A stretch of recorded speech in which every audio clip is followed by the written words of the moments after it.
she was at the city meeting and she needs to. She has family coming. So Okay, I'm hoping we can get her. got it. So. We're calling back to order this meeting of the Sacramento City Unified School District Board of Education.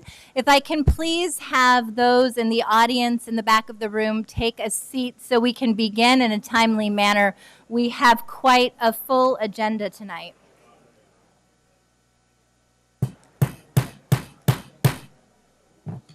Everyone in the back of the room, until we have quiet and those of you sitting down, we will be unable to begin the board meeting. Thank you. Calling back to order this meeting of the Sacramento City Unified Board of Education. At this time, we're going to have our broadcast statement read by our student member, Halbo. This meeting of the Sacramento City School Board is being recorded in its entirety and will be cablecast on Metro Cable 14, the local government affairs channel on Comcast, Consolidated Communications, and AT&T Uverse. Today's meeting will air Sunday, September 9th at 9 a.m. and Monday, September 10th at noon, and webcast at www.sacmetrocable.tv. We welcome members of the audience to address the board. Please complete a speaker form located in the back of the community room and give them to our communications representative along with any handouts you may have for the board prior to the conclusion of the item's presentation. Please speak into the microphone when addressing the board and state your name for the record. Please limit comments during public comment to items that are not on the agenda. If you do comment on an item that is on the agenda, we will ask that you please defer your comment until your item comes up on the agenda. Please also turn off your cell phones or place them on silent or vibrate. Thank you very much, student member Halbo. Item 4.2, tonight's Pledge of Allegiance, which will be led by the Source Media Agency. If I can have you please come to the front of the room. While you approach the front of the room, I have the opportunity to share a bit about you remarkable young leaders. The Source Media Agency is a youth program comprised of high school students from various sites across the district. They specialize in digital media and marketing. As a media team, their goal with the project is to assist in lowering the rate of chronic absenteeism for all of our students, kindergarten through 12th grade, a critically important issue. The Source Media Agency has worked with multiple companies such as Facebook, the Sacramento Kings, the Sac Republic Football Club, and now the Be Here campaign. And for those in the audience, I invite you to take a look around the room at the remarkable artwork Be Here campaign, including the Minds Open Here. It is beautiful and compelling. They plan to achieve their goal by providing a platform for student voice by telling their stories in a digital arena. And by helping to tell these stories, they can highlight the important role attendance plays in impacting student grades, post-secondary opportunities, and lifetime success.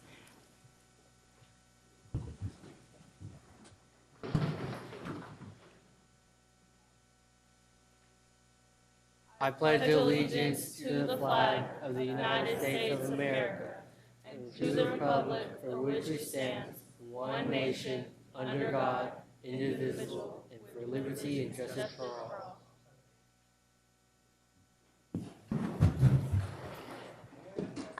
You can remain at the front of the podium. Is there a representative that would like to say a few words on behalf of the group?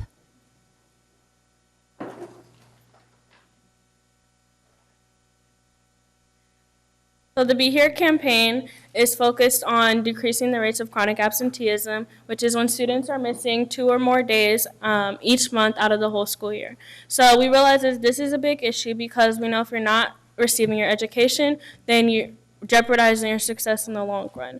So we understand that there's various reasons that students are missing school, and some of them are justified, and some of them just need help and with encouragement of why their education is such important. So our campaign is focused on eliminating those barriers and encouragement for our students in our district, for their education to be important, and working with schools on ways to get students to come to school to hopefully increase the chronic absenteeism rate.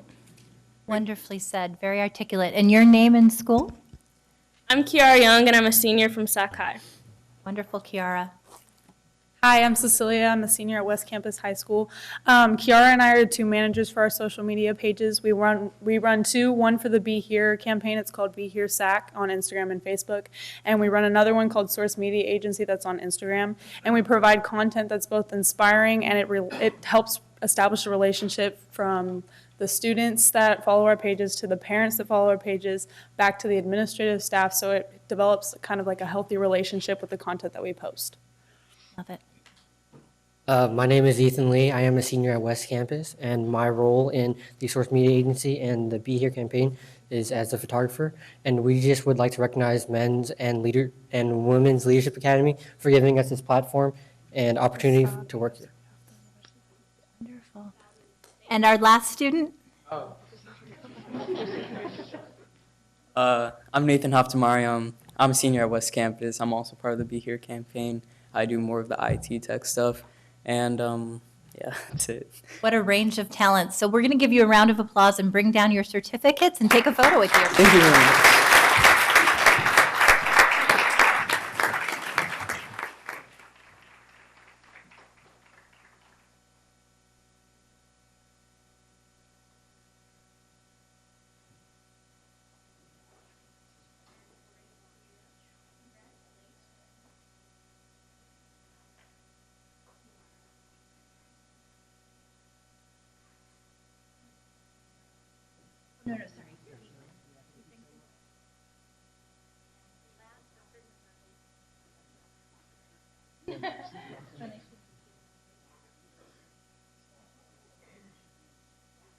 Students in the middle, we'll flank you.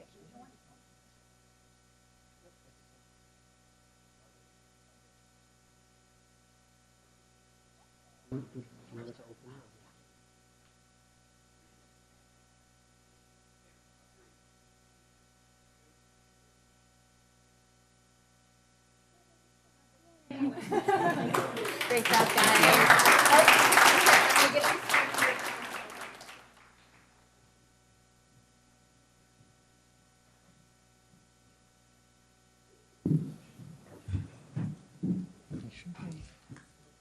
Item 5.0, announcement of action taken in closed session. None, Madam President. Thank you. Item 6.0, agenda adoption. Before the board approves tonight's agenda, I would like to ask my board colleagues for a motion and a second to move item 9.5, a resolution 3027 to participate in the California Energy Commission School Bus Replacement Program. I'd like to move this to the consent agenda as item 10.1K. The resolution authorizes staff to apply for a grant, which gives funding priority to replace old school buses. And for districts like ours, with a majority of its students eligible for free or reduced meals, we have a great chance of potentially successfully getting that grant. Under our bylaws, items for which no board discussion is anticipated may be moved to the consent calendar. Do I have a motion and a second? So moved. Second. Perfect. With that, this will move as item 10.1 to the consent calendar. Can I have a motion to adopt the agenda? So moved. Second? Student preferential vote? Aye. All those in favor? Aye. The motion carries. Item 7.0, 7.1, special presentations. Approve resolution number 3030, recognition of National Attendance Awareness Month, September 2018. Tonight we have several staff presenting this resolution. If you can please approach the dais.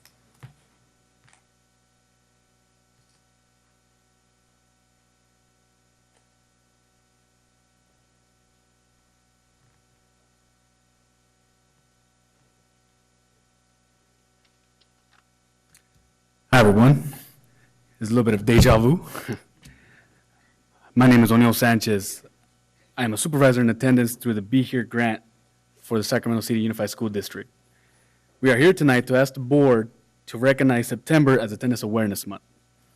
We have set a district-wide goal of 98% average daily attendance for all school sites for the entire month. September also signifies the launch of the district's Be Here attendance campaign. Hi, my name is Jennifer Crutchman, and I'm a specialist in attendance under Ken McPeters, coordinating the Be Here grant. Our ultimate goal is to reduce chronic absence as a means to increase a student's academic achievement and ability to meet grade level readiness standards. The other component of our Be Here marketing campaign, and you've already met them, this is PJ Wellington Smith, and he is in charge of these wonderful youth. And one of the things that we did here with the attendance department as well as youth development is figure out a way to put our youth at the center of our work. With that, and I'm actually going to turn over to the youth. They're going to speak more on what they have done with chronic absenteeism and how to lower that. But one thing that we have done is we've also included our Men's and Women's Leadership Academy in this work, because as we're building students who are speaking for us as a district, we're also building leaders. So I'm going to turn it over to them. So again, I'm Kiara Young, and I'm a senior from Sac High. My role in the Source Media Agency is that I'm the operations manager and the social media manager. So more about what we do at our campaign is I mentioned before about the barriers that students are having with getting to school and realizing how important it is. So I'm elaborate on the work that we have done. So for example, we realized that a lot of students are not comfortable in their classes, and that can be a big reason they are not attending school. So we are working with teachers to make sure they know that they're, to make their classes comfortable, and also working on after-school programs that they're providing that outlet for students. I feel like they're in a safe space, in a safe environment. We've been able to do that by, we presented at the Get Ready Summit for this school district, and we did a presentation on marketing and branding for your after-school program and relating yourself to the students and how can you make this effective after-school program where they really understand you. Excellent. So again, Cecilia Kokiko, senior at West Campus High School. I know I already talked about our social media pages and how we use marketing and branding, what we present to others. That's what we actually model with our social media. We have recently completed a commercial that was released in July that was for the Be Here campaign, and we are working on another commercial that's going to be released this month of September because it's the official attendance awareness month. I also wanted to talk about how attendance in school also opens up a lot more secondary options for students. What it does is it allows students to have a wide plethora of options when they would like to go for college, trade school, and other opportunities like that, which are very helpful and why we believe in increasing attendance. Thank you. Once again, my name is Ethan Lee. I just wanted to recognize, again, Men's and Women's Leadership Academy for giving all of us, this opportunity to work with the district for the attendance of the SCUSC district. And yeah. Thank you. I'm very excited about this campaign and thrilled to receive some grant funding to help further this work.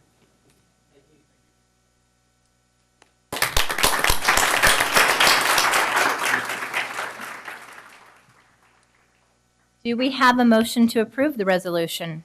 Yes. Second? Second. All those in favor? Aye. The motion carries, and actually, I forgot our student preferential vote. Aye. A resounding aye. Perfect. Wonderful. Congratulations, and thank you again. Moving on to item 8.0, public comment. We have 15 public comments. If you could line up in order when you hear your name called, please. Ian Arnold, followed by Kiara Young, Keisha Snuggert, Marquis Washington, Zelaya Oliver, Kyla Jones, Alexi Everon, Ayana Boateng, Isaiah Soto, Crandall Rankins, Cecile Nunley, Elizabeth Jackson, Libby Sanchez, Beth Coster, Faith Galletti, Angie Sutherland, and Angel Garcia. So given the volume of public comments, we do have the ability to limit comment to 1 minute each, but what I will do instead is ask for you to stay to your 2 minutes, or if you're speaking on the same item, if you can combine your comments, you can have up to 5 minutes as a group. Okay, thank you, Ian. Please begin, and we appreciate you being here tonight. Member Ryan, Superintendent Aguilar, board members, I'm here tonight to introduce you to the Sacramento City Unified School District's Labor Management Consortium. We who stand in front of you right now, obviously we speak for the labor groups, we speak for your employees. We've entered into an agreement with the district's Human Resources Department on some of our other issues, our longer term issues. It's very important to us that when we're not fighting with each other over issues that we have to fight with each other over, that we can work together on the longer term issues. It's very, very clear to us that we all need the same thing to happen. We need this district to succeed. Mm-hmm. We want this district to succeed, and we're coming together to make sure it succeeds. That means student achievement. That means providing the students with the best possible circumstances in which to learn. That means recruiting and retaining the best possible employees. And in order for us to do that, we're going to be meeting regularly. I know we're scheduled to meet with the superintendent tomorrow. And essentially, we need to be able to collaborate when we can and where we can on any issue, preferably transformative issues, but anything that comes up that's a policy issue that could have significant effect on down the road. We're here if you have any questions. Other than that, we're just here to introduce ourselves. Thanks. Ian and all of our other bargaining partners and everyone who's come tonight to speak on behalf of this, I just want to offer my sincere thank you for the additional time and energy you've put into moving this collaborative effort. I know that several of you traveled down south and spent a few days to be a part of this Management Institute. I also know that you came back energized and asked to continue these conversations. You already have heavy workloads, and so this speaks volumes to your character, and we are so grateful to each and every one of you for leaning in the spirit of partnership. And we're grateful to the superintendent for actually starting this process rolling. Thank you, sir. Thank you. Yeah.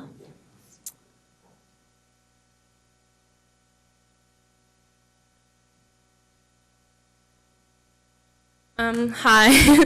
So I'm Kiara Young, and I am the ASB president at Sac High.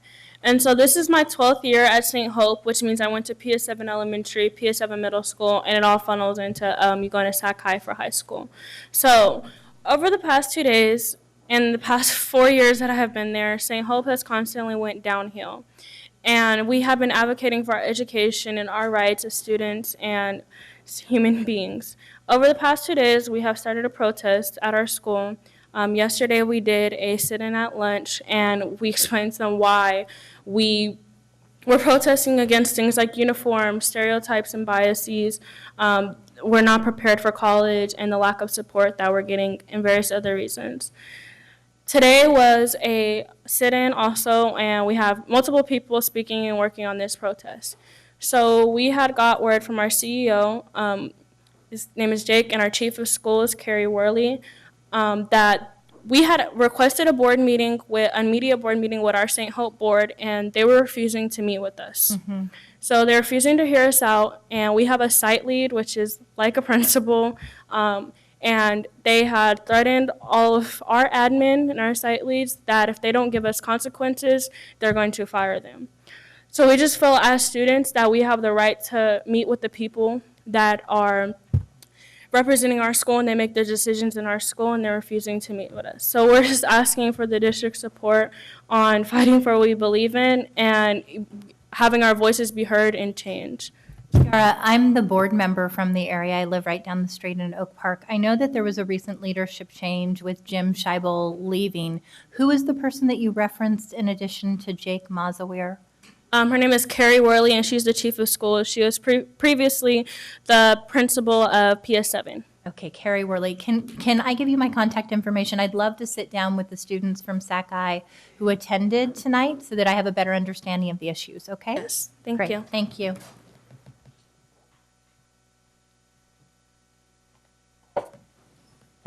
Hi, my name is Keisha Swaggart, and I'm also a PS7 alumni. I have been going to PS7 through kinder and all the way through 8th, and I've been going to Sac-I over 3 years. So the issue that I'm addressing that Sac-I students want changed is the uniform policy, and I'm addressing why it's big. At Sac-I, over 95% of kids are African American and Latino. No other school in Sacramento has a uniform policy unless it is considered religious. St. Hope is telling us that we need to dress a certain way to be perceived as professional, like how we look isn't enough. For example, this is an example of something that previously occurred in history, which is the white man's burden, which is a phrase to justify European imperialism in the 19th century, which relates to what is happening now, such as admin and the board feeling obligated to civilize brown and black folks. Students have previously last year had several meetings with Garrett Temple and our admin, and students have classes have wrote proposals to our principal, and we have never heard a response from our principal. And from the meetings with admin, we have worked to get a new handbook, which was placed all over the Mel Lawson, which was the uniform was being more lenient, such as black pants because girls have their personal issues, and also shorts in the hot degree weather. And we got the uniform approved, and it was posted all over the Mel Lawson. And also, kids, not only did that happen, previous seniors did a petition for us to wear any black sweaters, any black sweater, and they got this approved. And now we can't wear black sweaters, and the uniform we're back at square one. And kids at SAC, the highest amount of a sweater at SAC High is $35. Prices are $35 for sweaters and $15 for shirts in a low-income community. It is $70 for 2 sweaters and $70 for 5 shirts. Thank you very much. And I do want to just remind the students, if you would like, you can combine your comments. So if you have similar comments, a group of you can speak and utilize 5 minutes total.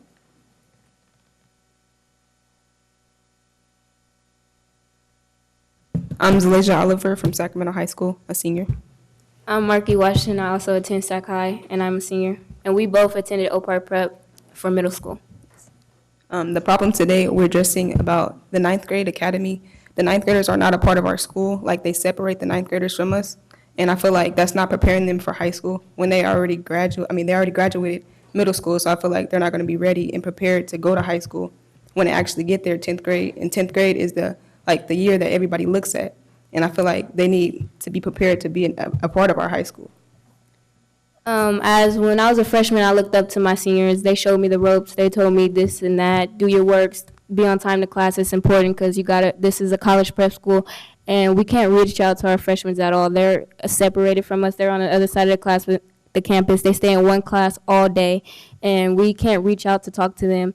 Also, I know when I was a freshman, I was so excited to attend the senior signing day. I was so ready for college. That's what put me in tune to be ready for college. And I don't even think the freshmen are even going to get that experience. So how are we supposed to be a college prep school if we're not even preparing our kids, our 9th graders, for the future? They're our future. We're here for, this is our last year. We can only do so much for them, and we can only speak for them and be their voice because they're new, they're scared, they don't know what to say, they're scared of consequences. But we've been through the ropes. We've been through Sac High for all 4 years. We know how the get down is. We know how high school is. We know the whole high school experience, and they don't, and that's what we're trying to preach to them. So our concern is having 9th graders be a part of us, and we all working together as a community to get to college and actually graduate from college.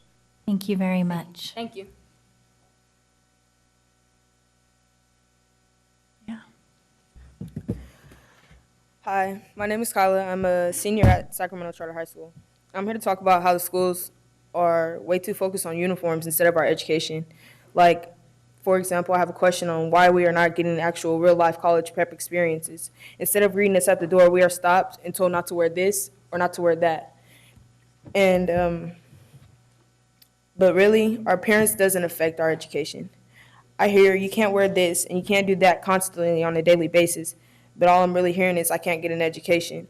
I want to be welcome when I enter the door, not shoved to the side and told that I cannot wear this or I cannot wear that. Thank you. Thank you.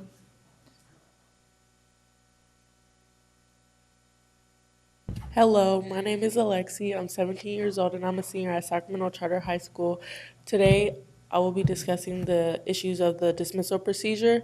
The dismissal procedure is basically directly after school, all students are supposed to evacuate from campus, and I feel like that should change because we had a situation in front of our campus where 2 students were brutally attacked. Those students had to miss several days of school to recover from the situation, and schools are responsible for that situation because we were kicked directly off into the streets, and we live in Oak Park. I mean, we go to school in Oak Park, so it wasn't really a safe situation. And schools should like implement like us being able to stay after school for programs such as tutoring and like study hall and office hours, so that we can focus more on our grades and not just going straight home. Thank you.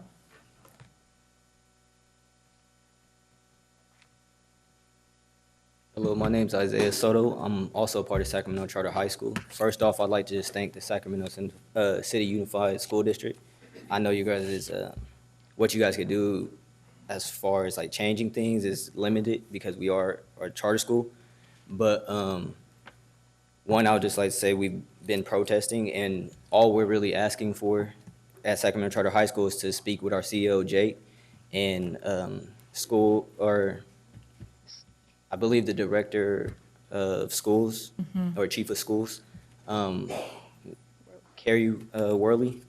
And that's really, we just want to basically create a space to where we have time to talk to her about the issues we're seeing on our campus, have a student voice, and we also have solutions.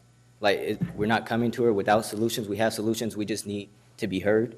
And we're really asking that if there's any way you could talk to the charter oversight director or push some type of word that we are seeking support. So. Hi, my name is Iana Boateng, and I'm a junior, and I just want to say we are fully aware that you guys, we can't sit with you guys, and you guys don't actually, make the resolutions of what these issues we're talking about. But we would, like Isaiah would said, we would like to talk to the people who actually make change so we could actually sit with them and implement real solutions to these issues that are affecting us academic-wise. We want to talk to the board of directors who actually provide oversight and, advise the St. Hope schools. And we want to talk to the chief of schools, which is Burley, and she actually advises academic alignment, and she manages the site leaders. And we want to talk to the CEO, Mr. Jake Maswear, who actually oversees, political business operations in the school, because these issues, like whether you see it or not, it really affects, our academics. So thank you. So I had Nathaniel Browning, our board special assistant, give my card to you all. I'm happy to sit down with you, and after I've met with you, I'll do my best to facilitate a meeting with Jake and others. And have you been to the St. Hope's board to provide public comment or share concerns? We will be attending one October 1st, but we feel like that's a long time to wait and seek or like implement change. And I feel like with these protests and continue to spread, you guys spread awareness with you guys and other students back at our school. Now we are really implementing change, so we can actually have real resolutions that benefit both parties to bring it back to a relationship-centered school. Thank you so much. You were all very eloquent.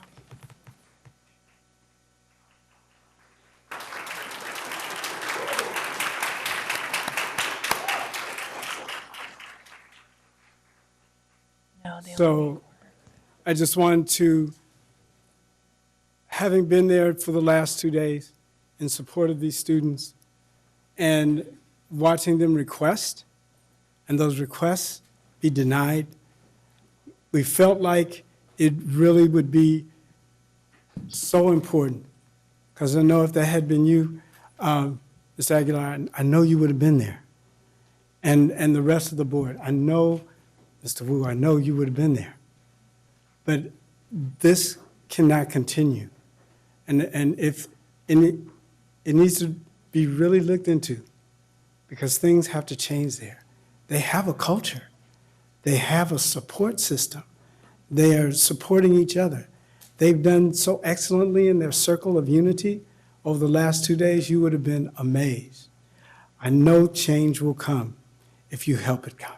Thank you. Thank you.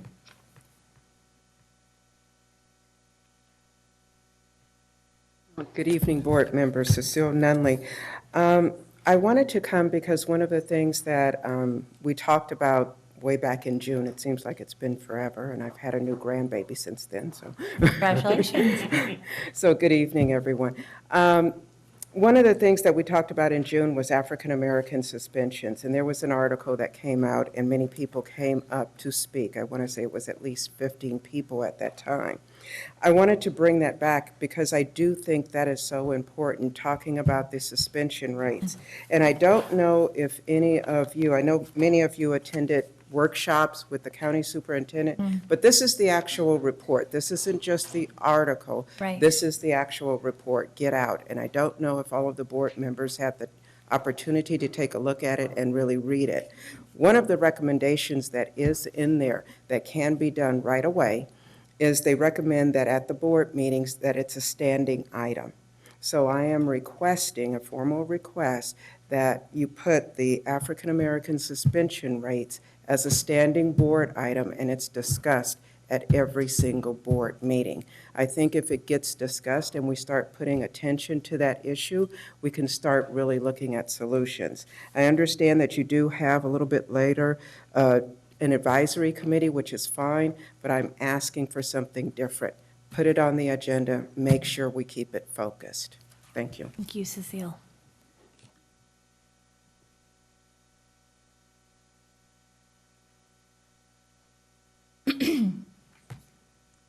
Good evening.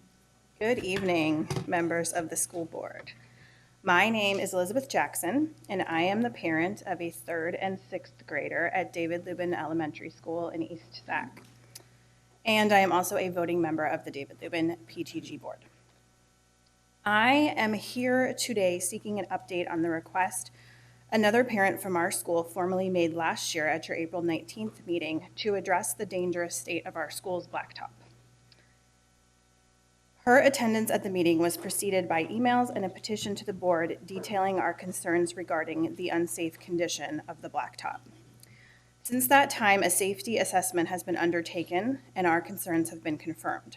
However, no action has been taken. I ask on behalf of the 700 children attending this Title I school who are not able to run and play safely on this blacktop that the blacktop will be redone. Thank you. Libby Sanchez, also a parent of 2 students at David Lubin Elementary, and wanted to express the same concerns. This is our first foray before the school board. Thank you so much for having us and listening to our concerns.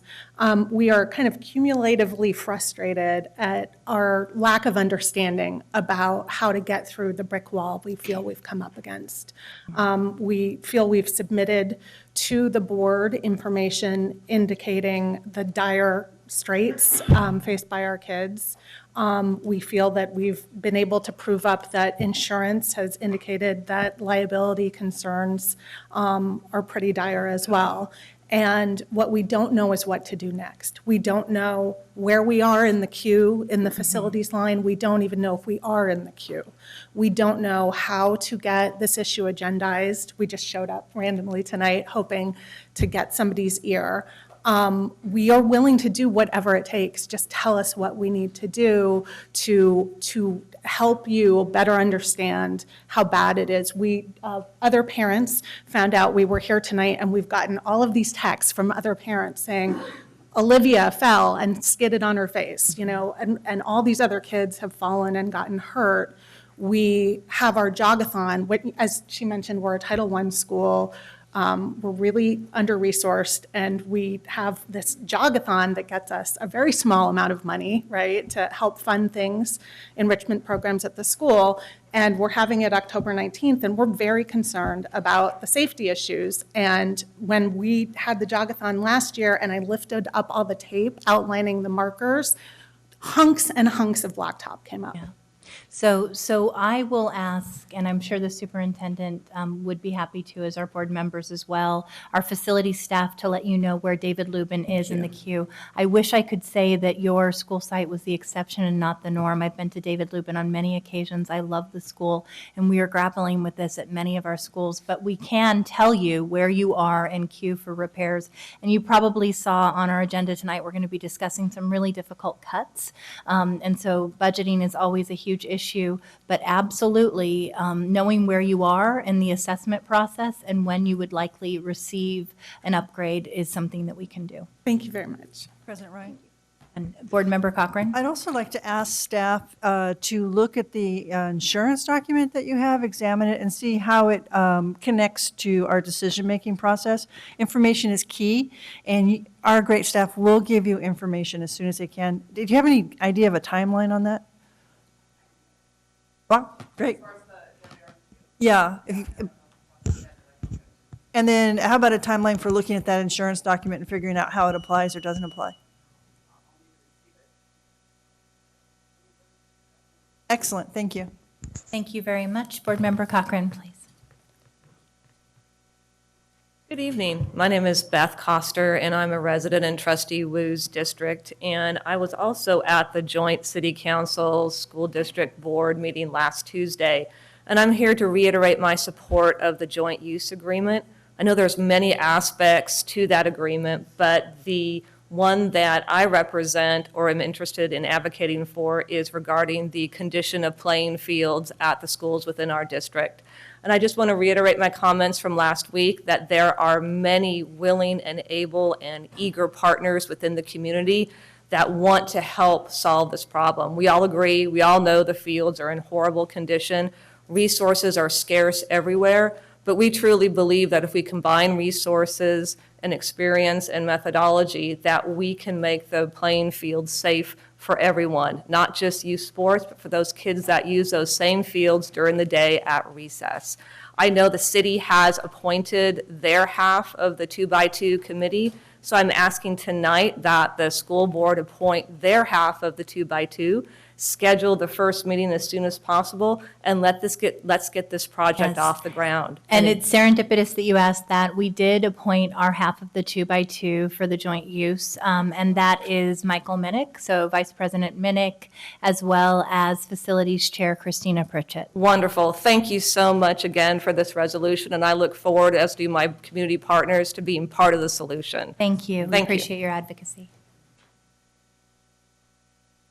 Good evening. I'm Faith Galati. Nice to see all of you, and thank you for this opportunity. I am the Executive Director of Breakthrough Sacramento, and I've had the opportunity to speak to a number of you.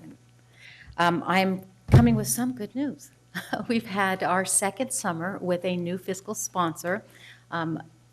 First, Breakthrough is a year-round, tuition-free college preparatory program for motivated youth who come from low-income households and attend under-resourced schools.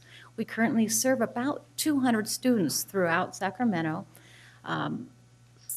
Better than 65% now come from Sac City Unified School District.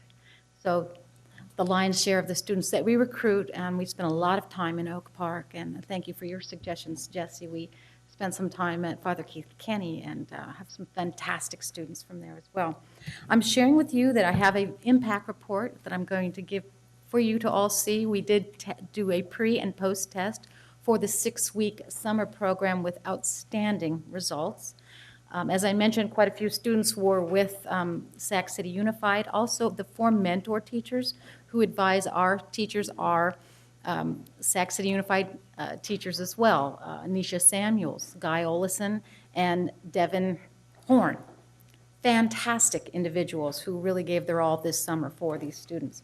I share this impact report with you because as I move forward with the program, I need support, and I think that what I'm looking for is an opportunity to help the district achieve its goals.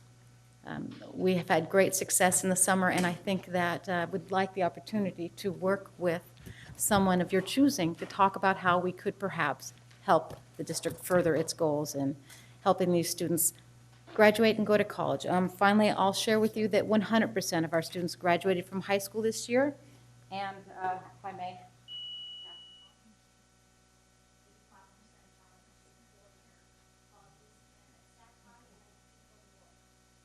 Thank you. I know that I've visited Breakthrough in years past under previous leadership and prior to some of the fiscal challenges. Yes. I think we'll have a staff member follow up with you now. Once again, our biggest challenge is we just cut a $3 million summer school program because of SCOE's requirement that we cut $24 million from our budget. I certainly understand, and at $1,500 per student, I can help you. Thank you. Good evening, Superintendent, Board President, and board members. I I'm really excited this year for the school year. One of my children's school has already had their back to school night. I want to give a shout out to John Cabrillo and Miss Achando. Miss Achando is implementing lots of social and emotional learning activities, including the parent teacher home visit project. And so I wanted to give her a shout out and really say I appreciate her for doing that. I do want to alert the board that there are some schools that apparently did not read the notice in the principal's bulletin that back to school nights should not be happening on board meeting dates. I know some parents that missed today's board meeting dates because they had to go to their back to school night. And so I know some schools are actually scheduling theirs for September 20th. So if another notice can be put out, I know last year I had to miss because there was a board meeting scheduled at the same time as a back to school night. So really important. The other thing I wanted to note, as teachers are talking about their policies and kids are learning about the new school year and what it holds, one of the things I read today on Facebook was a story about a student who got 2 passes for the month to use for the bathroom. And I laughed and I commented, wow, my son got a 2-pass permission slips for the semester.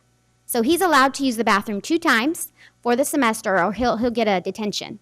So I will say to the board, I don't agree with using food, bathroom privileges, shelter, clothing, things that are just basic human needs as punishments or rewards. And so I'm urging the board to also think about putting a notice out for teacher policies that are humanistic in approach, that are applying social emotional learning techniques, and we're treating the kids the way that we treat the adults in the school. We don't give teachers bathroom passes each semester. Let's treat our kids the same way with the same dignity. Thank you so much, Angie.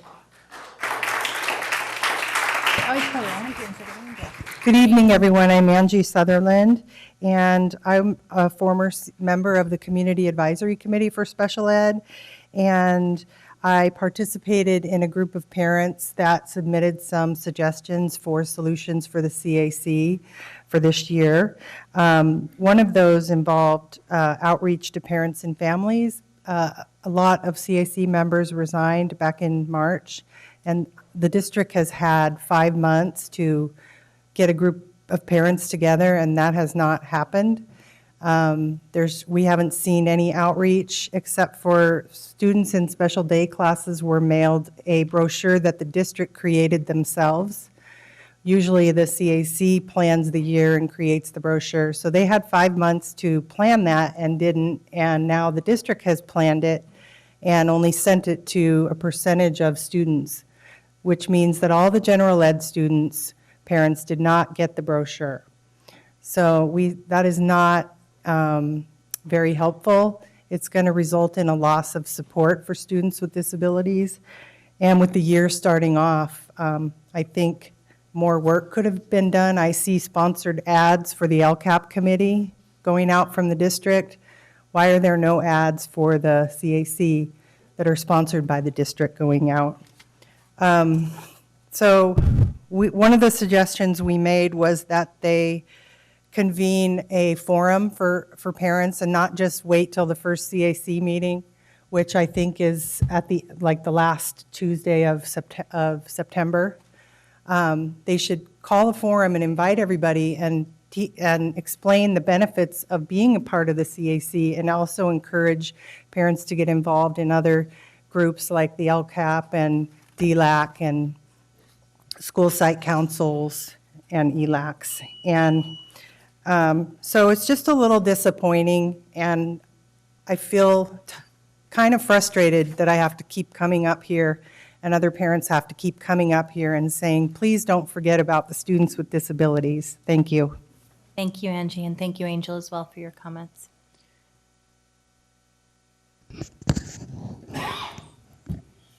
Good evening. My name is Ray Green. I want to welcome each and every one of you back for this fantastic school year. And I want to stand here representing the Roberts Family Development Center, our program there. I also represent the Freedom Schools tonight and this evening. I wanted to just touch about the moral imperative behind the vision of this district. Something that was mentioned in the SAC-B by our superintendent. Just to touch on that, just a few, if you will. He mentioned a couple of things that I want to highlight, And they were the racial inequities that we experience, the violence, the victims of violence inside and outside of schools, the controversial issues with McClatchy High School, first stemming from way back when, but also the Science Fair project, others such as the Stephen Clark shooting, and then the results of finding that Sac City Unified School District suspends African Americans more and disproportionality rates higher than any other district in this region. And with all of that said, I would just like to highlight and keep in mind, you mentioned having folks at the table. And I want to encourage each of you as we continue on this school year to really make that a priority, to make sure and ensure that community members, community-based organizations, as well as youth engagement services are at the forefront as well as invited to the table to speak to some of the solutions that we face and the challenges to come up with solutions. And we believe, for Roberts Family Development Center for Freedom Schools, that we can be a pivotal and key player in this movement as far as handling some of these disparities. As we plan on expanding throughout this summer and next summer in Cal Middle and having those middle schoolers placed at McClatchy High, we would like to invite up to 20 McClatchy students to actually serve as interns, intergenerational leadership, to teach those students, but also go through the historical concepts and training on racial equity and cultural competence. We believe that that would help not just at the Leah Tata Floyd Elementary site, which we served over 100 students this summer, but also at the McClatchy site and as Jackie Rose's site as well. And as we develop these new programs, I just want to continue us to think that all the voices matter at the table. Please invite them and make it a priority. And I want to hold us with this, that the question is not whether we can afford to invest in every child. The question is rather we can afford not to. Thank you. Thank you.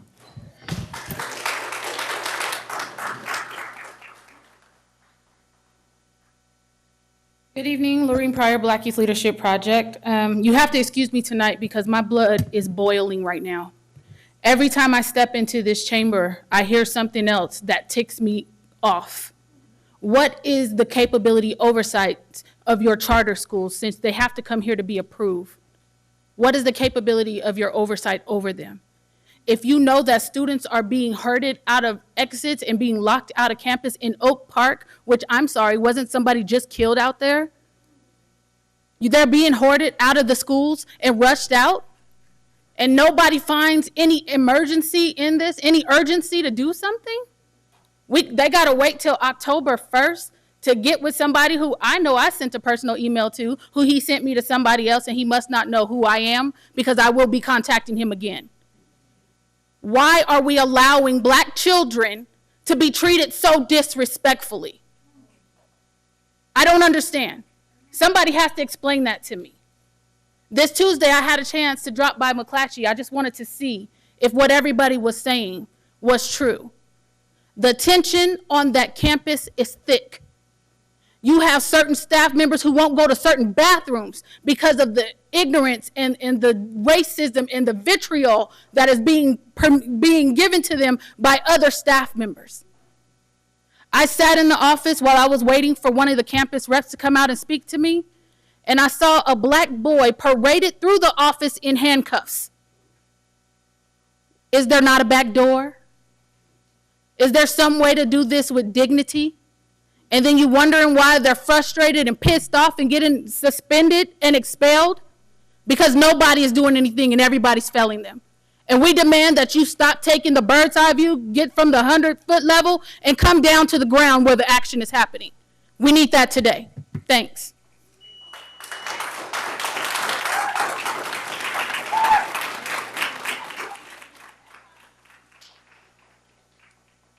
Do we have any other public comments at this time, Alex?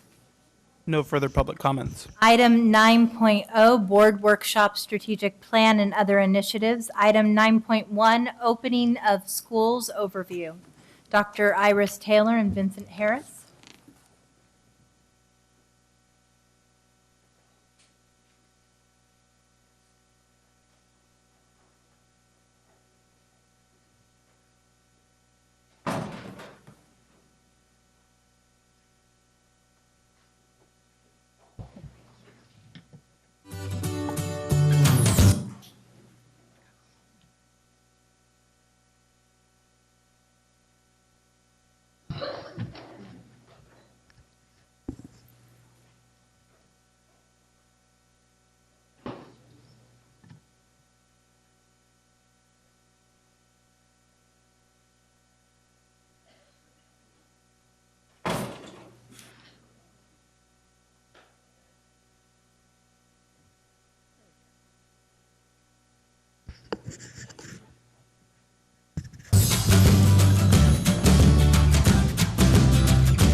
So good evening, Board President Ryan, Superintendent Aguilar, and members of the board.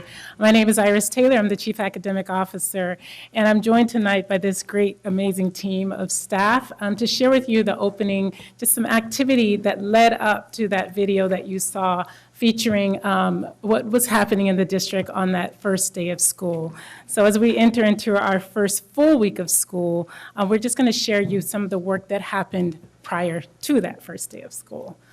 So you've seen the video. Each member who represents a department here will share with you just some of the activity for their department. And then we'll end tonight's presentation with just a highlight of initiatives in support of the Equity, Access, and Social Justice Guiding Principle for the 2018-2019 school year.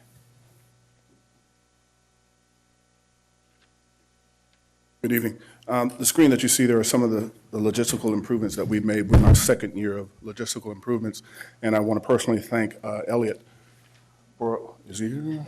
Oh, yeah. I want to personally thank Elliot, who helped us with the queuing system that made the enrollment procedure for our parents a little bit more welcoming. They are now able to take a number and sit down and be called in order. And so that helped us reduce our wait times in the months of August from 3 hours down to 1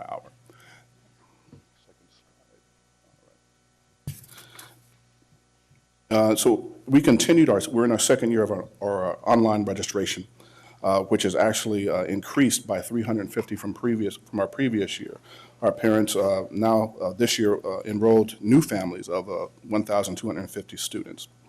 We again offered our ability to reach out to parents that are in rural areas with the opening of our regional centers at Rosemont and Burbank. We did that the entire month of, for the first 3 weeks of August, from August 1st to August 16th, with over 250 combined contacts this year as well. We also have had 570 kinders given the LPAC testing with our within our mock center. Next slide. Okay. Finally, there's an overview of a snapshot of the parent contacts that we had this year. What we're trying to do is reduce those amount of contacts that you see in August. We're trying to spread those out between May, June, and July. We're trying to get our families the information that we can enroll earlier. We want them to get there and to enroll earlier. And so that's what's going on at the enrollment center. So just an opportunity to share with the board some of the highlights of work that was completed over the summer, in addition to some of the projects that are kind of on an ongoing basis. We just separate them into modernization or deferred maintenance projects and then some of our capital improvement projects, both categories of which sometimes take an inordinate amount of time to complete as we go through the approval process. Even something as simple as replacing a gym floor at JFK, we think should only take a few months, will likely take a total by a year by the time we're said and done. So under modernization and deferred, we did a couple of fairly large HVAC replacements this summer, long overdue at Sutter and also Hiram Johnson. Did some restroom upgrades. We try and tick off a couple of those every summer. Several roof replacement projects as well to protect our building envelope. Next slide. Some pictures for you. Susan B. Anthony roof before and after. Ethel Phillips restroom before and after. And then Sutter, I know it's kind of hard to see, but there's some new ductwork on the right-hand slide up on top. In addition, we did some playground asphalt replacement at A.M. Wynn Elementary. We are also spending some money updating all of our irrigation systems in an effort to conserve water as we move forward. And of course, the gym floor replacement at JFK due to some flooding issues. There's A.M. Wynn's playground before and after. And then capital improvement projects, these are three that we picked out to highlight. Our West Campus, the new Science Week, which is part of the core academic renovation and repair. We have broken ground on that. The transportation facility as well. We've broken ground on that, getting to go vertical next week. The building's actually showing up. And then, of course, the Hiram Johnson track and field, which we're all very excited about. In addition, we completed 2,311 work orders just during the summertime. You may also remember we sold $10 million in bond money for safety and security. We've been meeting with a committee of experts, and we'll be bringing recommendations to the board in October on how to spend that money. And I just thought I would point out, between breakfast and lunch, we served over 122,000 meals in 30 days. And there's a picture of the West Campus basically before and during. So super exciting projects, and would love at a later date to be able to share with you a year's worth of our projects that we've done. So thanks. As we look at the numbers that highlight our new employees filling the positions, as well as transactions made in service of our students, and to ensure that to the extent possible, things are up and running and ready to go. You can see that having filled 125, those are brand new into the system, but 4,200 transactions in terms of movement and pay, as well as increasing the number of new employee orientations offered.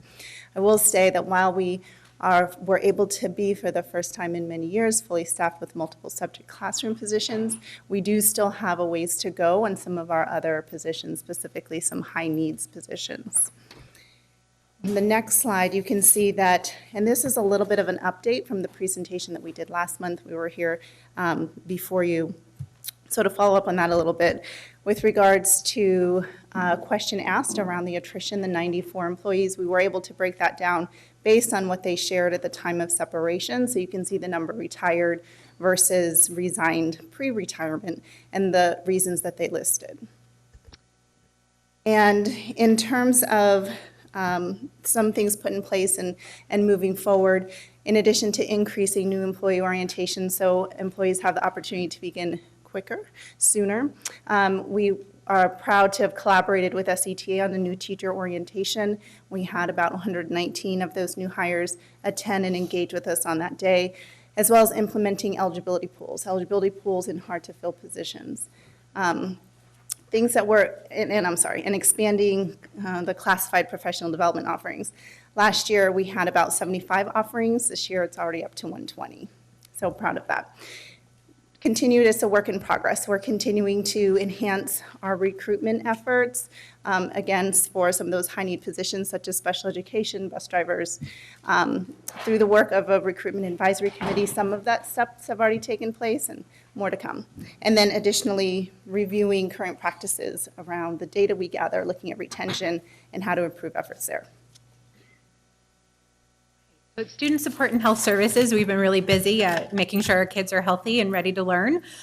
Over the school year and this summer, we've provided over 2,537 immunizations. It's a lot of Band-Aids to over 1,000 students. We've been doing lots of outreach and training with our staff, really trying to get our 7th graders ready for school, so lots of outreach in 6th grade, auto dialers, letters home centrally, so we know they're making it out there, also in the appropriate languages for our families. And the other really big thing that we do is use the California Immunization Registry to clear students centrally. So we can look up if a doctor actually logs that immunization, we can clear the student for the family and the school.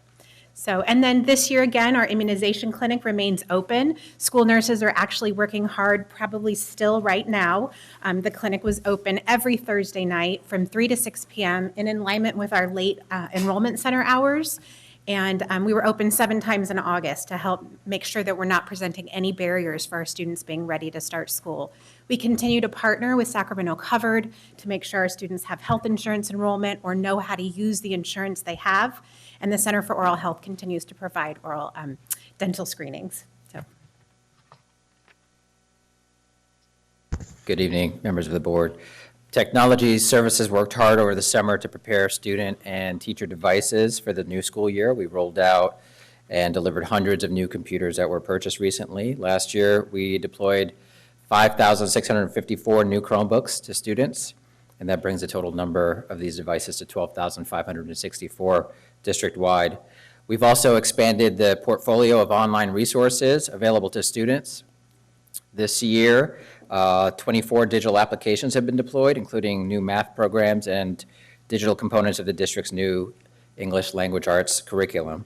Last year, our students logged into technology-based instructional resources 4.7 million times, and we expect that number to grow this year.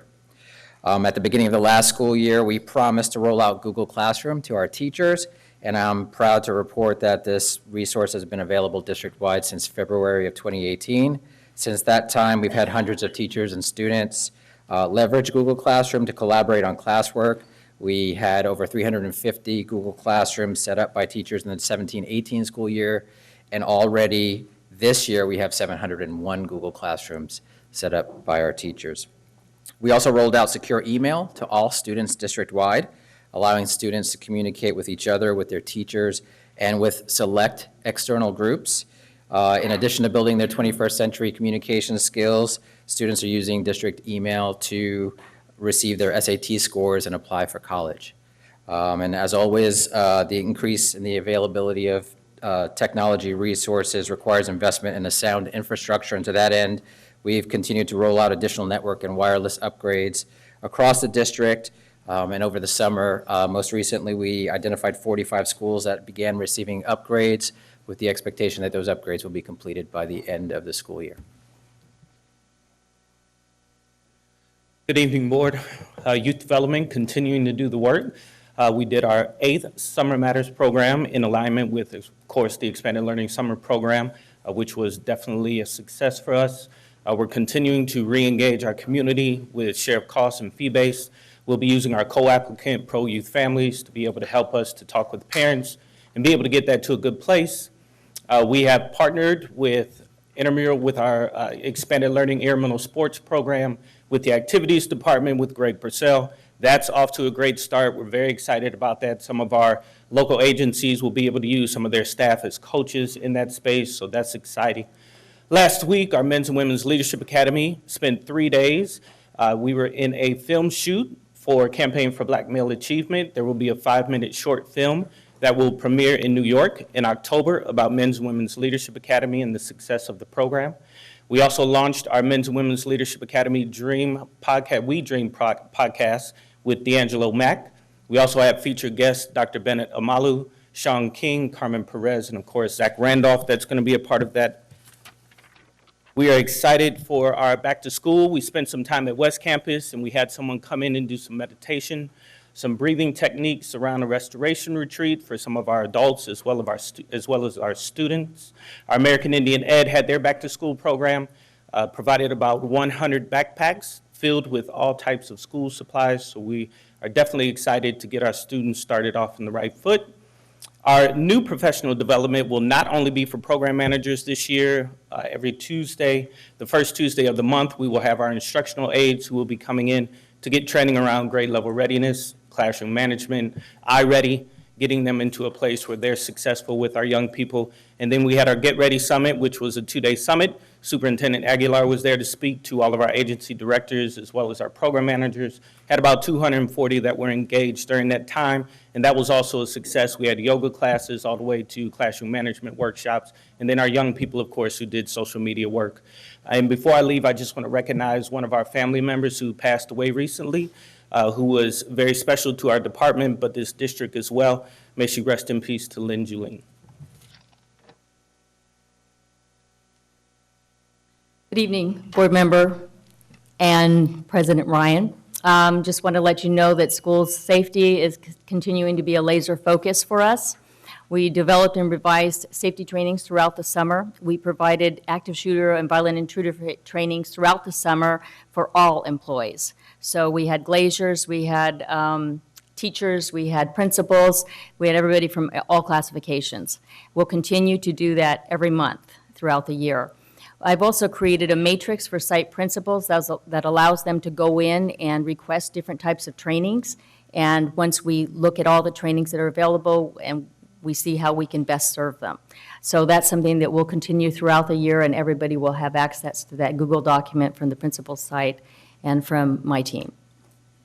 We've also collaborated and worked with the Sacramento County Sheriff's Department, the Rancho Cordova Police Department, in improving the county response to our schools located in the county.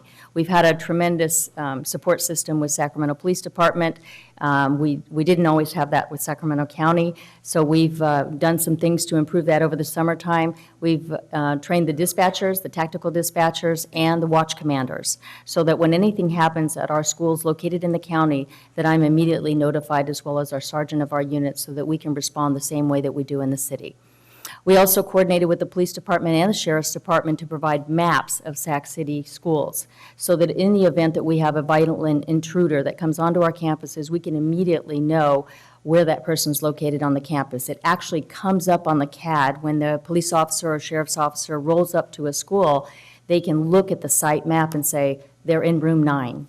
and everybody knows where room 9 is. So we hope to expedite the process of getting help to the people that need it. We are also collaborating with Kaiser. We were able to get a $30,000 grant to roll out the Stop the Bleed campaign. It is a national campaign in which we hope to improve mortality rates. And the reason for that is when there's a major incident on campus, and it doesn't have to just be an active shooter, it could be somebody that has an accident and has some major bleeding going on, the first 5 minutes is critical. So Kaiser has provided a training partner with us, as well as the fire department, and we're going to be deploying that this year. And we also collaborated with Alex and the communications office so that we could create safety templates to get information out to parents as quick as we can during times of crisis. So thank you. Good evening, Board President Ryan, Superintendent Aguilar, and members of the board. In the world of curriculum and instruction, library textbook services have been incredibly busy over the summer, making sure that schools are prepared and have materials for the start of school. Of course, as you know, we have run the Expanded Learning Summer Program for around 1,816 students in elementary and middle school, and gaining over 10,000 high school credits earned by 1,197 students in our high schools. Also, we are entering a period of a new ELA-ELD adoption, and that means that we have been busy in professional learning, and we have had a lot of teachers turn up to our elementary and our secondary trainings, which is wonderful, as well as site administrators. So that'll prepare us well for the coming school year with our new ELA-ELD adoption. Thank you. Just a few more slides. Just want to highlight for you some areas of focus for us in the 2018-19 school year related to academic achievement. And so on this slide, we just display the areas of focus at each segment. What you'll see as a through line is an emphasis on grade level readiness with mile markers related to kindergarten readiness, third grade readiness, middle school readiness, and high school readiness. EL redesignation being a focus throughout all the segments, and then at the high school level, continuing our emphasis and our work to improve graduation and A through G rates, as well as college readiness, meaning are students prepared and able to apply to the host of colleges that they're eligible for. This slide basically gives you a summary then of the work, particularly at the secondary level, focused on breaking down the guiding principle. And as we think about students graduating, we know that it's very important looking at their schedules, and we've been doing more schedule reviews both at site and at the central office level. We're supporting our credit recovery program as well in terms of supporting graduation. As we think about the greatest number of post-secondary choices, what's really been important there has been really targeting credit recovery efforts for A through G completion, and then our ongoing partnership with the college, California Colleges Guidance Initiative. And then finally, with the widest array of options, this speaks to intentional work that we've been doing with college application workshops, covering all segments, from community college to our California State University, University of California's, and then of course private universities. We talk a lot about the way in which we do our work. This is just simply to show, again, a business process that we shared with the board last year. We've done some tweaks based on feedback, but again, a real strong component of our work is standard work processes. And this is just an example of one, and we have several of them in the system. Related to the standard work processes are our milestones. And so you saw a variation of this early last school year as it related to the counselor work that kicked off the year. And in this case, you're seeing real markers that we have starting as early as next week, as we think about the work necessary to support our students graduating and support our students graduating with the greatest number of post-secondary choices. And so you can see this just gives a sampler of some of the key target dates throughout the fall semester. And finally, as Dr. Taylor mentioned, big activities for this school year include really hearing voice within the system. You have the new ELA, ELD instructional materials adoption, continuing to focus our principal meetings around the cycle continuous improvement, and then revisions to our SIPSA process, really recognizing that as we get more specific about what those outcomes are that matter, we need to integrate them within our district artifacts, including the SIPSA and LCAP. And then finally, a really important initiative for us has been really boosting principal voice in all of our strategic work. And so what you have listed in front of you are several district work groups. And so these work groups all kicked off during the summer. Some of them have met weekly up until the start of school. And of course, we're going to change the meeting schedules as school has started. But the goal here is hearing principal voice in terms of grade level readiness, our SIPSA work processes, school climate, special education, and our multi-tiered systems of support. What's really important about these work groups is that they're taking current district work and taking them through the lens of practitioners and district leaders to try and optimize to make sure that we are delivering on the guiding principle. With that, I'll end the presentation and open up to questions. Thank you. Do we have any public comment on this item? We have one public comment. Angel Garcia.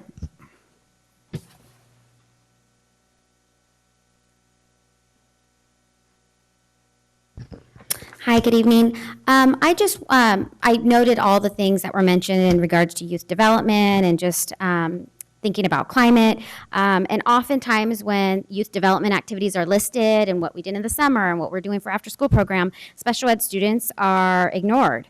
And I really feel that we need to prioritize special ed students along with Black students, foster youth, and English learners. When you look at the climate surveys, those are the students that are struggling. Those are the students that are not connecting, and those are the students that aren't given the opportunities. If we're really looking at equal opportunity to graduate, greatest number of post-secondary options, and widest array of options, then we need to be providing leadership opportunities, youth development programs, summer programs, specifically for those populations. The college fair is coming up. The first time when we participated in the CAC, we were not invited to the college fair. We had to knock on so many doors to be able just to go. And so in this college fair, are we having accessibility for students with disabilities? Are DSPS college programs being invited to the college fair? How are we being inclusive to let students with disabilities and other populations that are disenfranchised know that we believe that they can go to college, that we believe that they can have the widest array of options, and I'm sorry, Superintendent, I can't say it, but let's say that, don't just say it, let's show it, and show it by being inclusive at every campus in our youth development programs and our summer programs of our youth who are struggling, particularly students with disabilities. So if you keep our students in a box, they have always been isolating and challenging separate settings, they will start accepting that that is where they belong. And if you look at our outcomes for the populations that I talked about, particularly students with disabilities, they have high rates of going to juvenile hall, mental health, housing issues, transportation issues. So please don't forget our students. Thank you, Angel.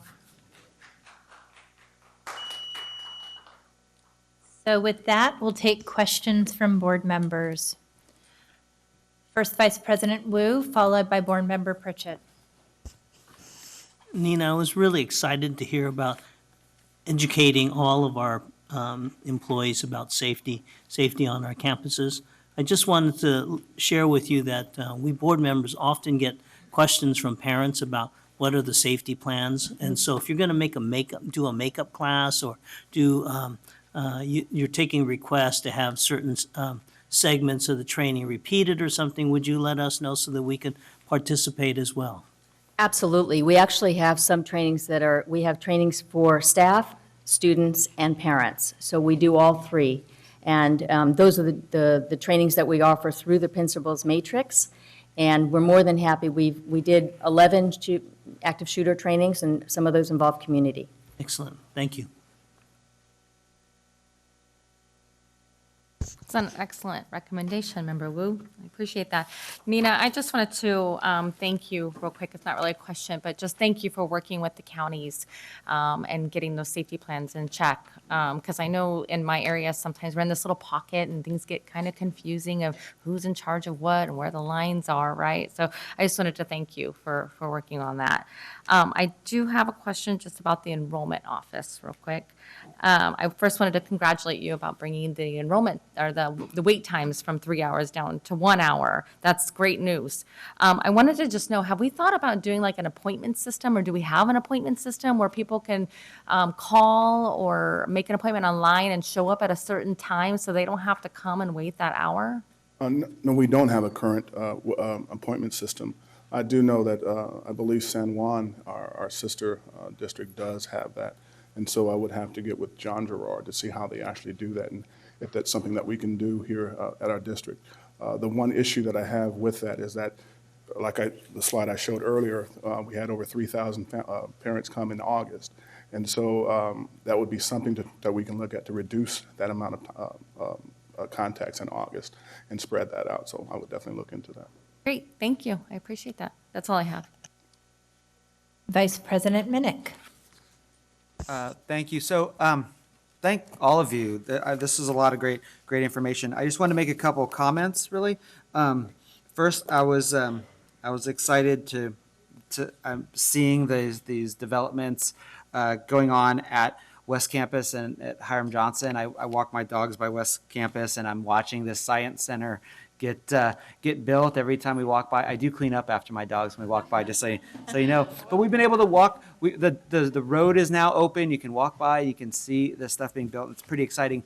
And driving down 65th now and seeing Hiram Johnson and the brand new fence, it's exciting. And having the field up higher now because the bowl is bigger, and so folks on the street will be able to see these games going on. I'm really excited about that. So I'm just glad that things are moving along so quickly there. Concy, I just wanted to one thing I noticed in your slide around the folks who've resigned, such a small number was because of job dissatisfaction. And I think, typically we would, in most organizations, expect when people leave a job, a much higher percentage of those people would be because they're unhappy with their job. And the fact that people are leaving for their own, reasons, moving and stuff, I think speaks to, our organization and people's commitment to the work. And so I really appreciate seeing how low those numbers are. A couple other, what was it? Mr. Struthers, I was going to just mention in your, when you were highlighting all the things that youth development's doing, I keep getting these notifications that I get tagged in Instagram photos, and I'm like, why am I in someone's Instagram photos?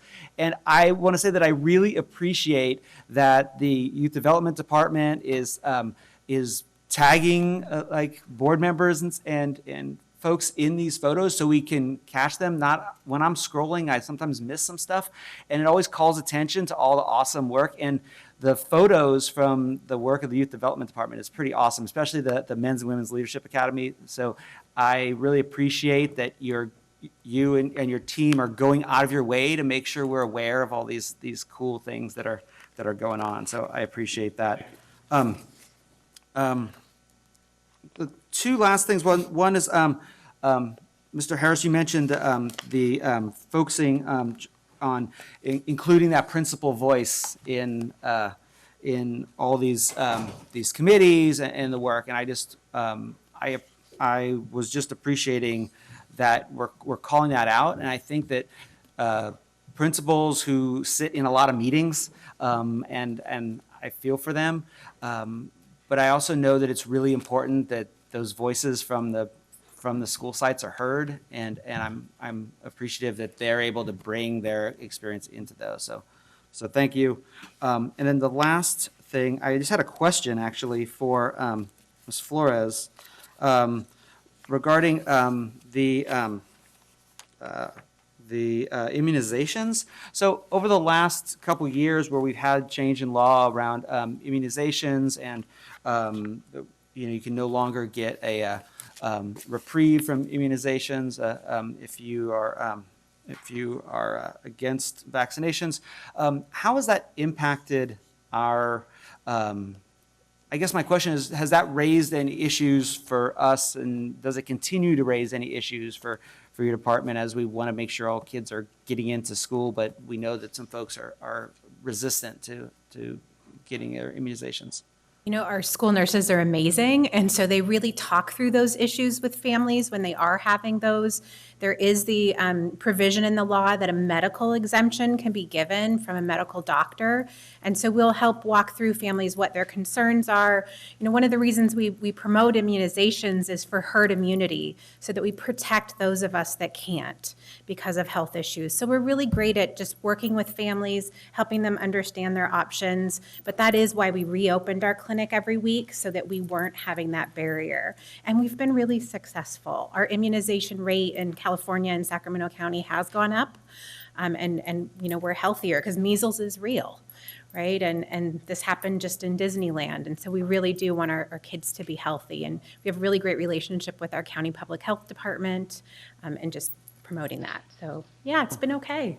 Yeah. Right on. Thank you Thanks. for asking. Right. Flores. Board Member Cochran, followed by Student Board Member Halbo. I don't have any questions for you, staff. I just wanted to pass on that I've had several comments from parents and students in the district who have really noticed the changes, air conditioners, et cetera, the communication, the increased enrollment, teachers fresh and ready to go. So thank you for a wonderful beginning to school, and I'm looking forward to the rest of the year. Thank you.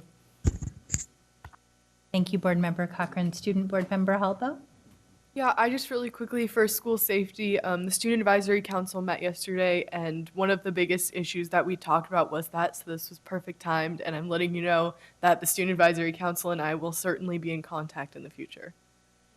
To that real quick? Actually, one of the things that we're doing this year with all of our comprehensive high schools that have an SRO, they're going to be meeting with the student voice. Mai Vang talked to me a little bit about that last year and her interest in that.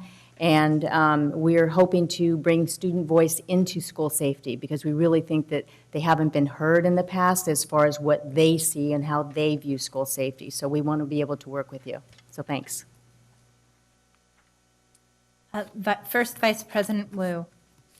Thank you, President Ryan. The discussion on immunization reminded me of something that occurred during the summer. I was at Burbank High School with Assemblymember Jim Cooper giving away backpacks for the students. And I was walking around the room and I noticed that one of the tables was staffed by Sac City Unified people. And they were talking about eye checks. And so if you would mention what we did during the summer, what we've been doing with eye checkups for our young children. Our school nurses attend that event every year, and so we've been responsive to whatever the needs are. We've done blood pressure checks, and so this year they were doing brief vision screenings. You know, eyeglasses are so important. I was one of those kids that didn't pass my vision exam and got pulled to the side in school, and thank goodness, because I didn't know I couldn't see until someone told me I couldn't see. So yeah, our school nurses support that event every year, and it's just really important for our students and families to know that they're there to support the health of our students. And I'm glad they're there, and I'm glad that particularly our families who are less fortunate know that there are services for their children, services to make sure that not only are we here to educate them, but we're here to make sure that they're healthy as well. Thank you. Thank you. And I have a final question. On slide 27, under the efforts to support the equity, access, and social justice guiding principle, you referenced EL redesignation in middle and K schools as well as high school. I know that we really looked at that as a key strategy that we had not successfully deployed in Sac City, looking at case study after case study of students who sat in EL when they could have been redesignated and potentially moved on. Can you talk a little bit more about what was done over the summer and how many students it impacted? Yes, so as a part of that, a part of that was with the LPAC registration, the initial LPACs, and really trying to beef up our LPAC administration last year so that we could redesignate more students. That data is still coming in. And then as a part of ELSP, I think when we break down our data to see who the students were that were served in ELSP, with our English learners being some of our more underperforming students, that was a targeted effort as well. And then with the new adoption, we're really excited about this new ELD adoption because it includes both resources for English language arts as well as English learner English language development. And the professional learning that was provided over the summer focused on both of those things, focused on, what is the instruction that supports English language arts, as well as that ELD component that we believe will help launch our teachers a bit stronger this school year.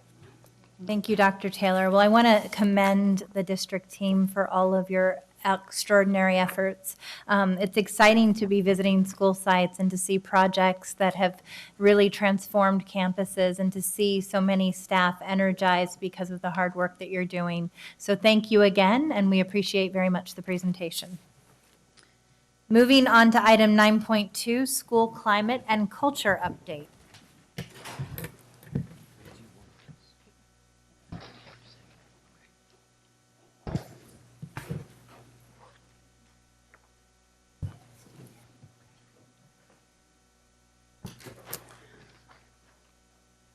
Good evening, Board President Ryan, Superintendent Aguilar, and members of the board. Again, I'm Iris Taylor. I'm the Chief Academic Officer, and I'm here joined tonight by Vincent Harris, our Chief of Improvement and Accountability, Matt Turkey, our Assistant Superintendent of Curriculum Instruction, Victoria Flores, our Director of Student Support Services, and in the audience, we have Jessica Wharton, our Coordinator of Bullying Prevention, Mai C. Lee, our Director of Social Emotional Learning, and Doug Husher, who's our Assistant Superintendent of Student Support Services.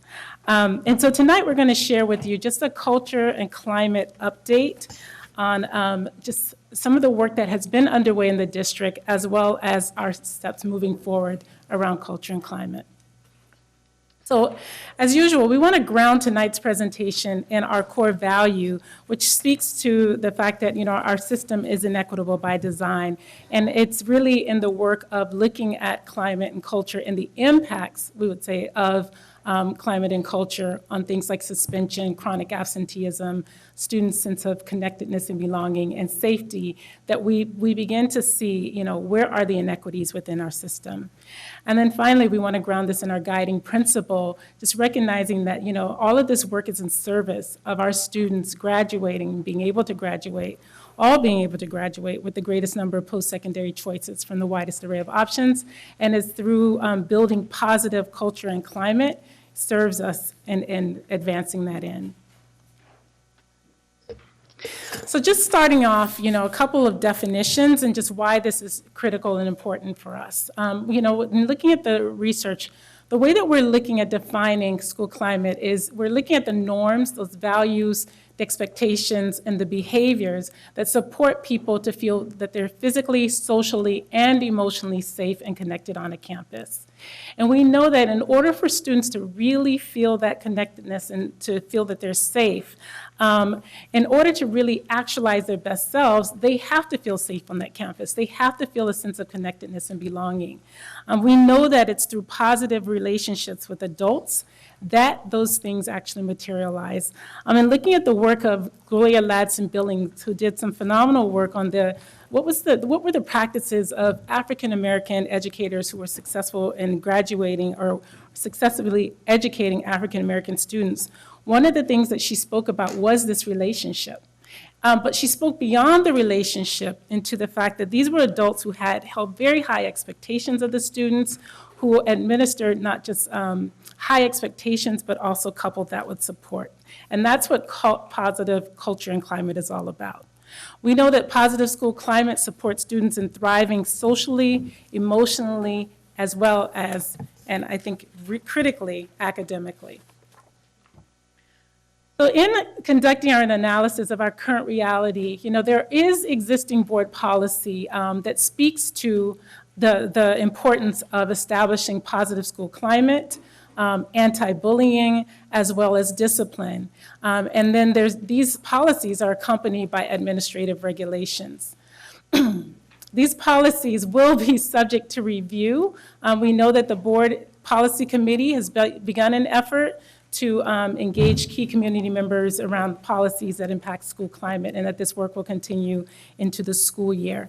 As part of the work teams that Mr. Harris mentioned in the previous presentation, those work teams are also looking at the policies that are currently in place and what are some revisions and language that may need to, that we may suggest in terms of policy revision.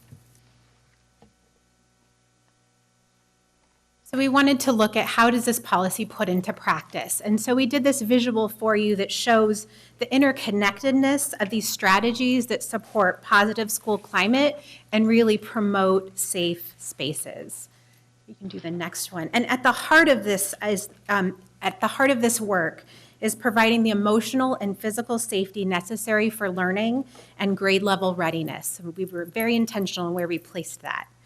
But also surrounding and embedded in this work are things that are going on, these trauma-informed approaches, culturally responsive teaching, and these strategies really help us promote that connectedness, consistency, clear expectations, and that compassionate understanding that's so critical to forming those relationships.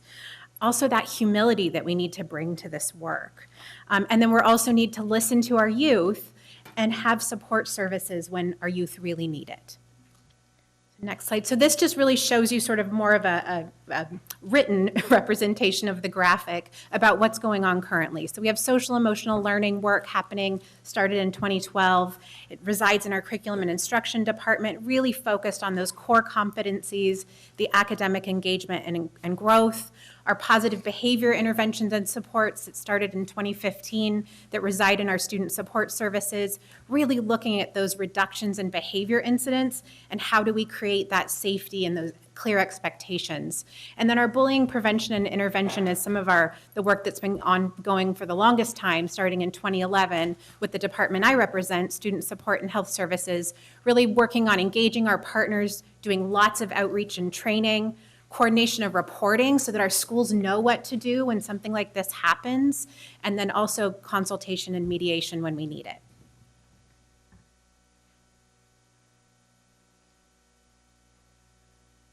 Good evening. So the next series of slides will take us through the actual school climate survey itself in terms of what's in it, in terms of the data that we're reviewing.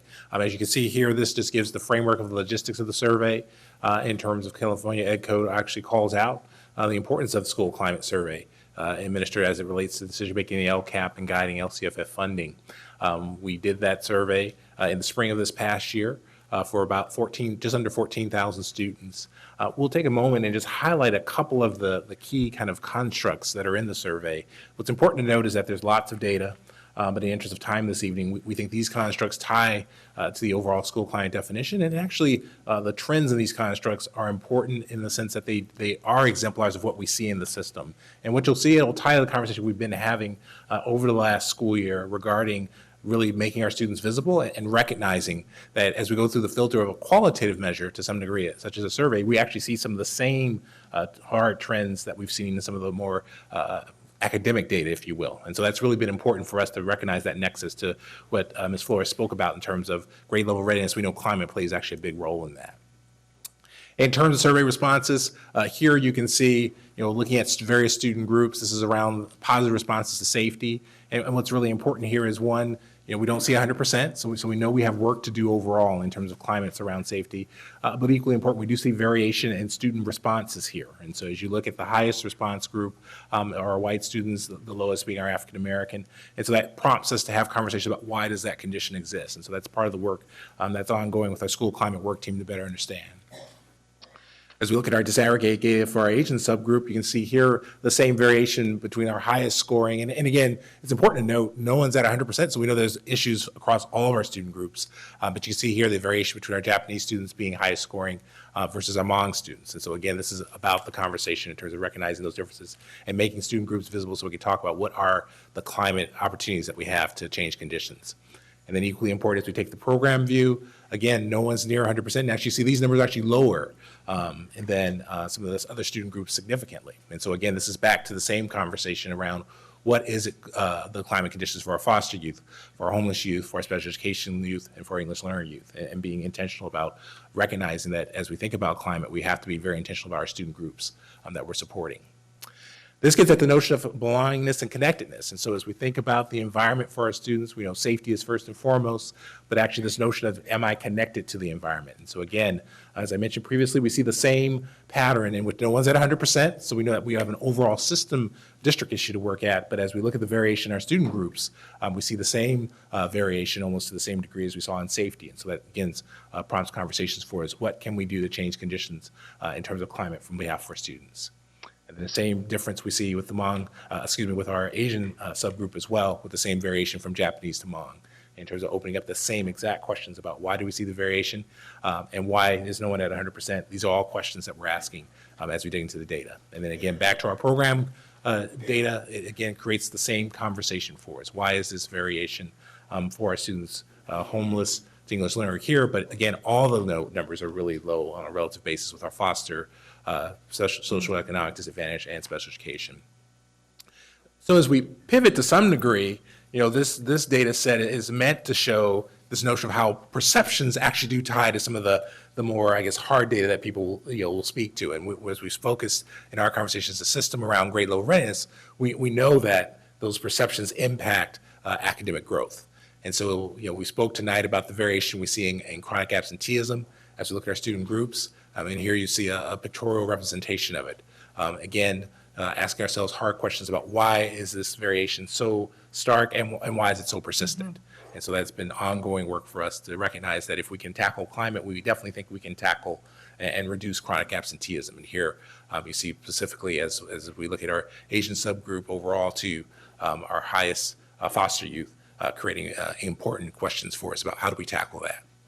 Now, one way we're tackling it is being intentional about what we measure. And so I'll go through this one relatively fast just to give you a sense of how we're trying to bring together the nexus of data, because we recognize that if we just looked at chronic absenteeism in isolation, what we end up doing is just simply celebrating chronic absenteeism, but we really want to answer the social justice question. We believe fundamentally, if your attendance rate improves from 90% to 95%, then that should result in you actually doing better in school, being closer to grade level readiness. Right. And so ultimately, the things that we're looking to measure is like I'll say the element, if you will, with sub-elements, and basically the phenomena of how all these data work together.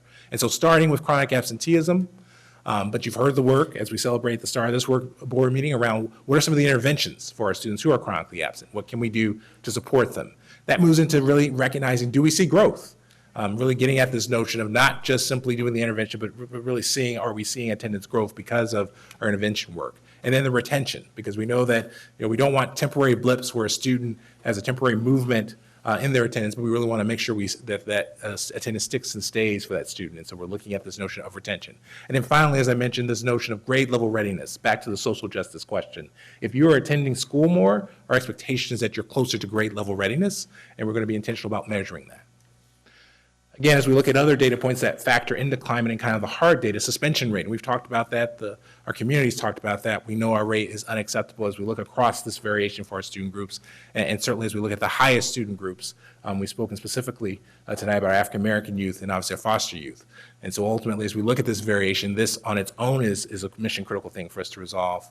But again, as we think about the phenomena of data that we're looking at in the element of suspension, it very much mirrors what you saw in chronic absenteeism, in which we are looking at our suspension rate, and there we can disaggregate by student group, and then as we look at disproportionality, and then ultimately we're looking at appropriate behavior intervention, this notion of what does the rate look like across student groups in terms of the rate per 100, and then finally back to the social justice question, much like with attendance, if the behaviors that lead to suspension are diminished, our expectation is that you're closer to grade level readiness and that we're going to measure that intentionally.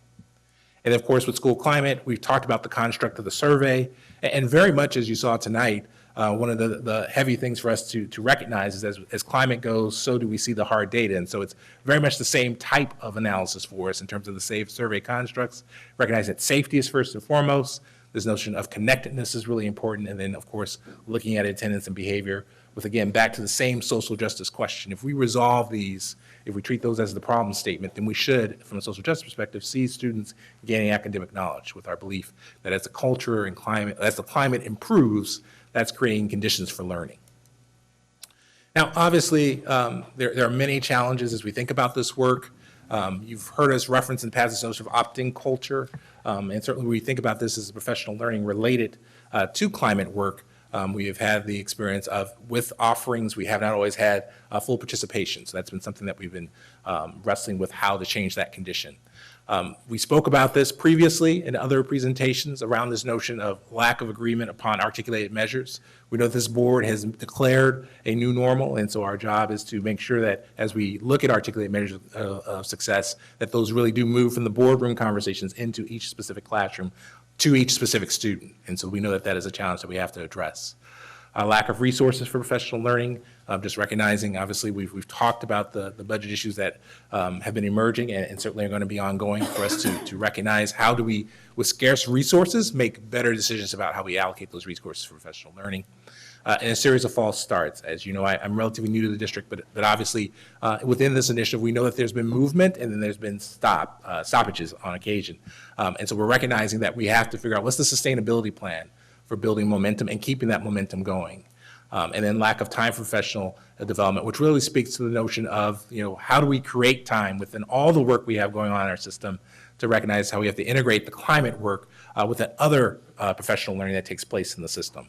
And then recognizing that with the gap of professional learning as it relates specifically to climate, there is this lack of common language, shared understanding amongst stakeholders, and so we need to work to resolve that.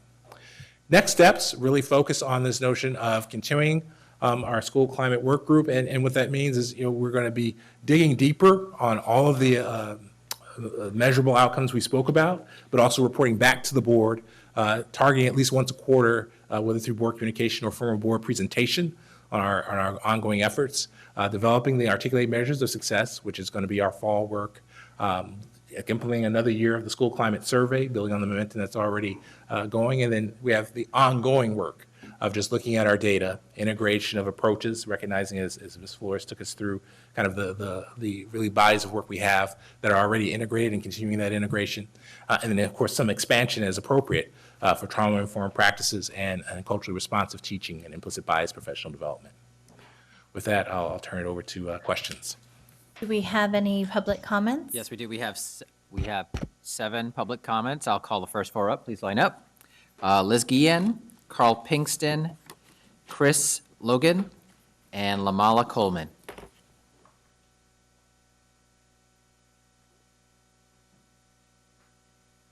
Good evening, Ms. Guillen. Good evening. I'm Liz Guillen with Public Advocates. I think the presentation was really useful, really informative, and appreciate all the hard work going into school climate. This is just a reminder that we had written a letter with some partners in the Community Priority Coalition this summer, and it was in response to an item on the agenda related to the local indicators. I'm sorry, this one was about the LCAP. The LCAP has a lot about school climate.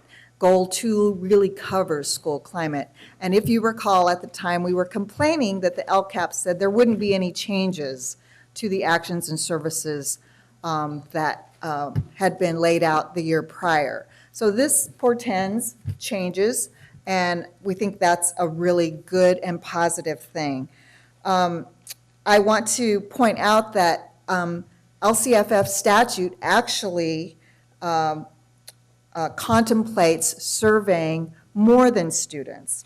It says school climate should be as measured by all of the following as applicable: suspension, expulsion, other local measures, including surveys of pupils, parents, and teachers on the sense of safety and school connectedness. There is a debate as to whether or not that's a requirement or if as applicable applies here. I would say that it does, especially since in the last 2 board meetings, there have been such vocal expression about the school climate in terms of African American students, attacks on African Americans, and just the treatment of African Americans. So my suggestion is that there is a real opportunity to survey the other stakeholders. There is money in the budget, as you know, for a school climate pilot in the multi-tiered system of support. Yes. $15 million to LEAs who can demonstrate a need. And I suggest that that be done. And I suggest that it be done, that the report on it should come back when the district reports on the local indicators, which are coming back up in January. Thank you very much, Ms. Guillen. I think I shared we were in conversation with Pedro Noguero and Jennifer Johnson about utilizing those monies. Good evening. My name is Carl Pinkston with Black Parallel School Board. First of all, I want to acknowledge the staff after 2 years of absence to be able to make a presentation to this board regarding the status as it relates to school climate and the work that we requested to be done during this 2-year period. And so I want to say kudos and put one check mark for the implementation of the Board Policy 5144. However, there's gaps, and there's a number of gaps. Gap number 1, I want to make it clear, I understand that throughout the summer, the staff has been working on this. But again, in the board policy 5144, clearly articulates that it should not simply be staff, but other stakeholders as part of the process of identifying what needs to be done.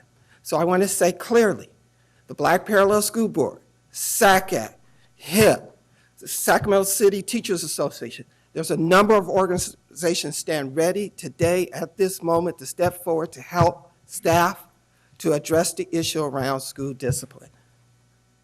If you get that done right, you'll get another check mark. Check mark number 3.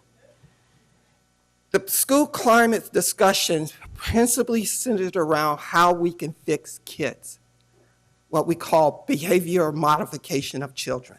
That's what pretty much social emotional learning principally does. Black Parallel School Board, SACAC, HIP, Sacramento City Teachers Association believe that we need to do system change, that the system must change and be modified to address and around the issue of school discipline. You will continuously have problems and fail on this fundamental point around suspension going forward unless you deal with this. And then last but not least, I'll wrap this up. Okay, thank you. SB 607, if it is signed by the governor, will address a lot of the issue around willful defiance from grades kindergarten to 8th grade. We look forward to that, but again, it will come back to this district to address those in high school. Thank you, Carl. I appreciate your comments. Nina, good evening. My name is Pastor Chris Logan, pastor of Movement Church, member of several of the organizations that are represented here. In order to improve school climate, we need to create a robust system of support to support positive behaviors and relationships between staff and students. We cannot send our students home for 2 days, 3 days, 5 days, and expect them to come back different people. We must shift our understanding of negative student behaviors to unmet student needs. Students need to have positive relationships with staff. Students need to feel like their academic efforts are achieving results. Students need to know the expectations. Students need to be recognized when they made improvement in their behavior. One of the stunning revelations that happened when I was an educator that shifted my understanding of the classroom management is when I discovered that my students just wanted to be recognized. They wanted to be noticed. They wanted my attention. They want to know that they're being cared for. And when they didn't get it, that's when they acted out.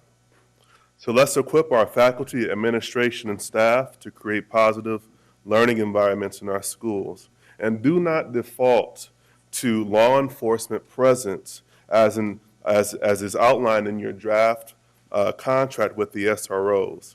To default to law enforcement and suspension as the only ways to address students' behavior sets us backward.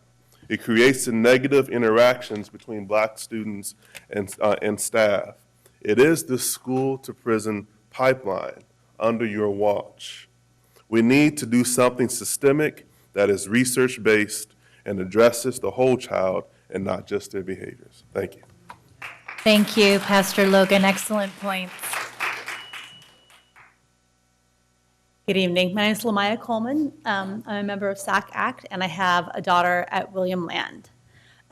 So as you guys know, I and we at SAC Act believe that school climate is really critical. I also believe that as a substitute in the district and when I was a student. And one of the challenges that was named here is a series of false starts. And we've kind of been frustrated. It's like, we need to come together, and I've spoken to this before, but as Carl said, there's partners that want to partner and not just kind of like be like this, like we have been.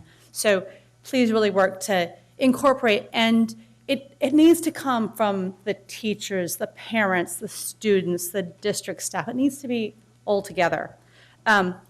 Likewise, it also needs to be not just from the center, not just from the district central office. It needs to be much more site-based, and it's probably going to look different at different sites.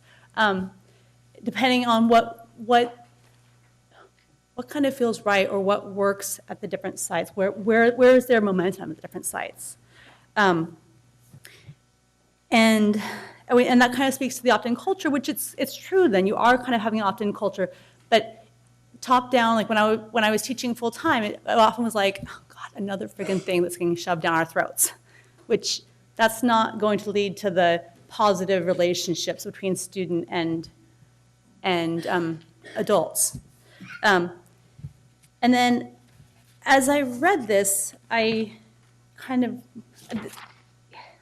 restorative justice or culturally responsive teaching and some good things were mentioned in like one slide, but it kind of leaves me wondering like, where is restorative justice and like, what is our progress so far? So, thank you. Thank you so much, Lamaya. At this point, we'll take a board member. Oh, sorry, we have 3 more public comments. We had 3 more public comment cards come in. Angel Garcia, followed by Angie Sutherland and Cecile Nunley.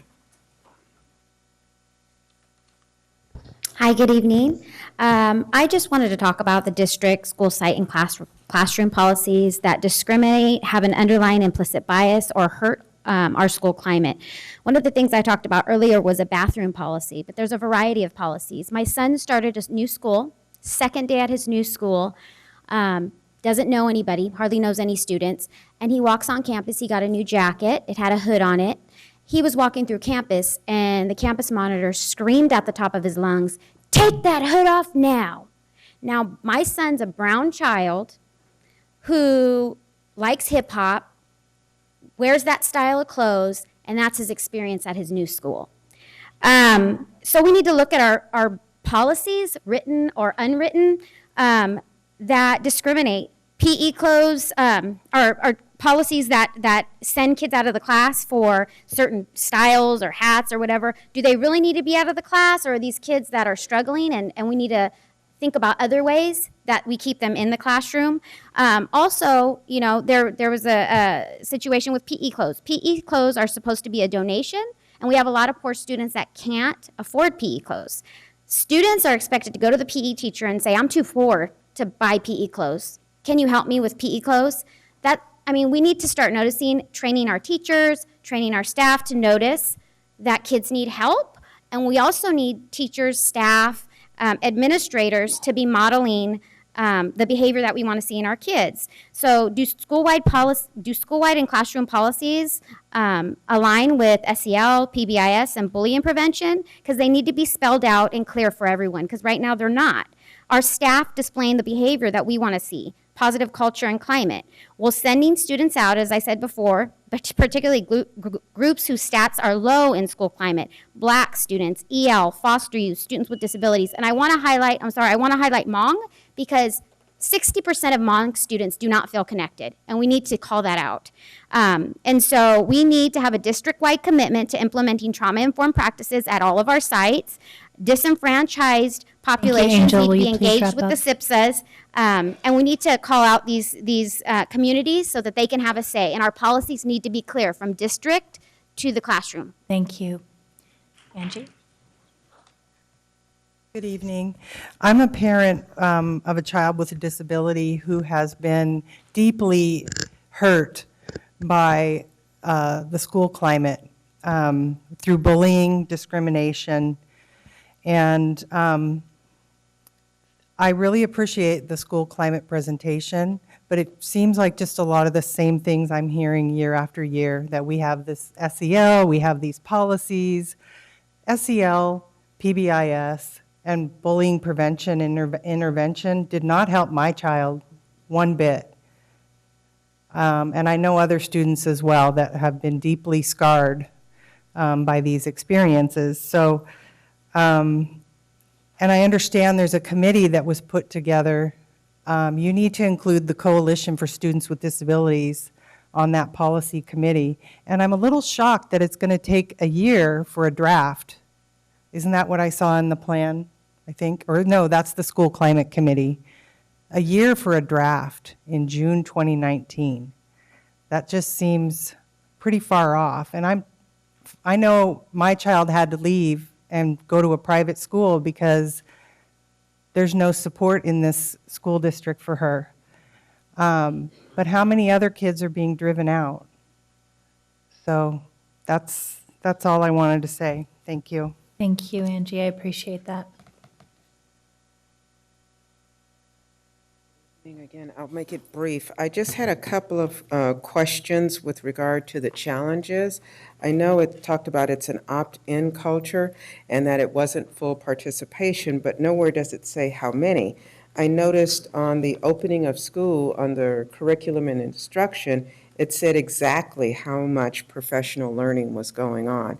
Again, it's one of those things, if you measure, and if we knew how many teachers, out of how many, then that would start telling us and giving us a really good picture of what's going on and where the need is. I also see here, and I know this is one that we've talked about before, and you and I kind of disagree respectfully, the lack of resources for professional learning, because it really does, the need is huge. And I understand that there's not resources, and especially with what's coming up as regards to the budget. But it also is, if you don't do it now, when are you going to do it, and how many kids are going to be lost in the meantime while we're sitting here waiting? So I just wanted to bring up those, and then the lack of time also goes right into the lack of resources. So Thank you for your thoughtful comments, Cecile. Good evening, Karen Sweat, Making Sense Work. So on another note, School Climate has a budget code, an identifiable budget responsibility code. And fortunately, the period 12, the closeout reports were just posted a couple of days ago. And as you can imagine, me and my team were busily going through looking for intentional and unintentional budgets. School Climate had a budget of $1.8 million. After closeout, they had not spent 41% of that. I think this warrants a little bit of deeper diving into the data. Thank you, Ms. Sweat. At this time, we're going to take comments and questions from board members.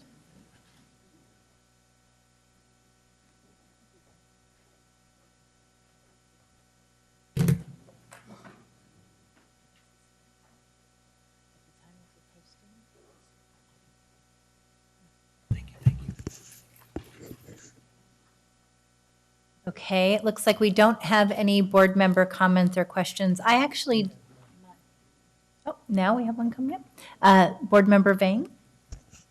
Thank you, President Ryan. So I'll just make my comments really brief because I think many of the folks who came in today kind of touch on some really key issues. I just want to put out really quick that I am the chair of the Policy Governance Committee, and we are in the process of actually planning the first meeting around to have a series of meetings that we'll talk about that's going to focus on student discipline and school climate.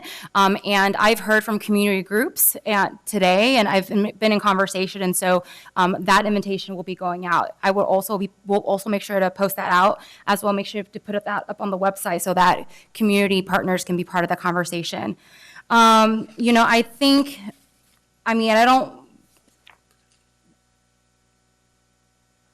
I think from today's presentation, I think we actually didn't.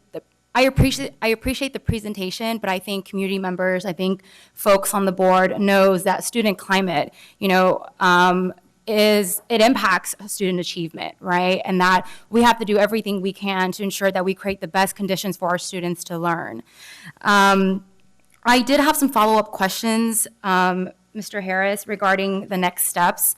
And I'm curious to also know, I know that the Policy Governance Committee is going to be working on reviewing several policies around student climate, but I wanted to just follow up regarding the school climate work group. Is that a separate work group?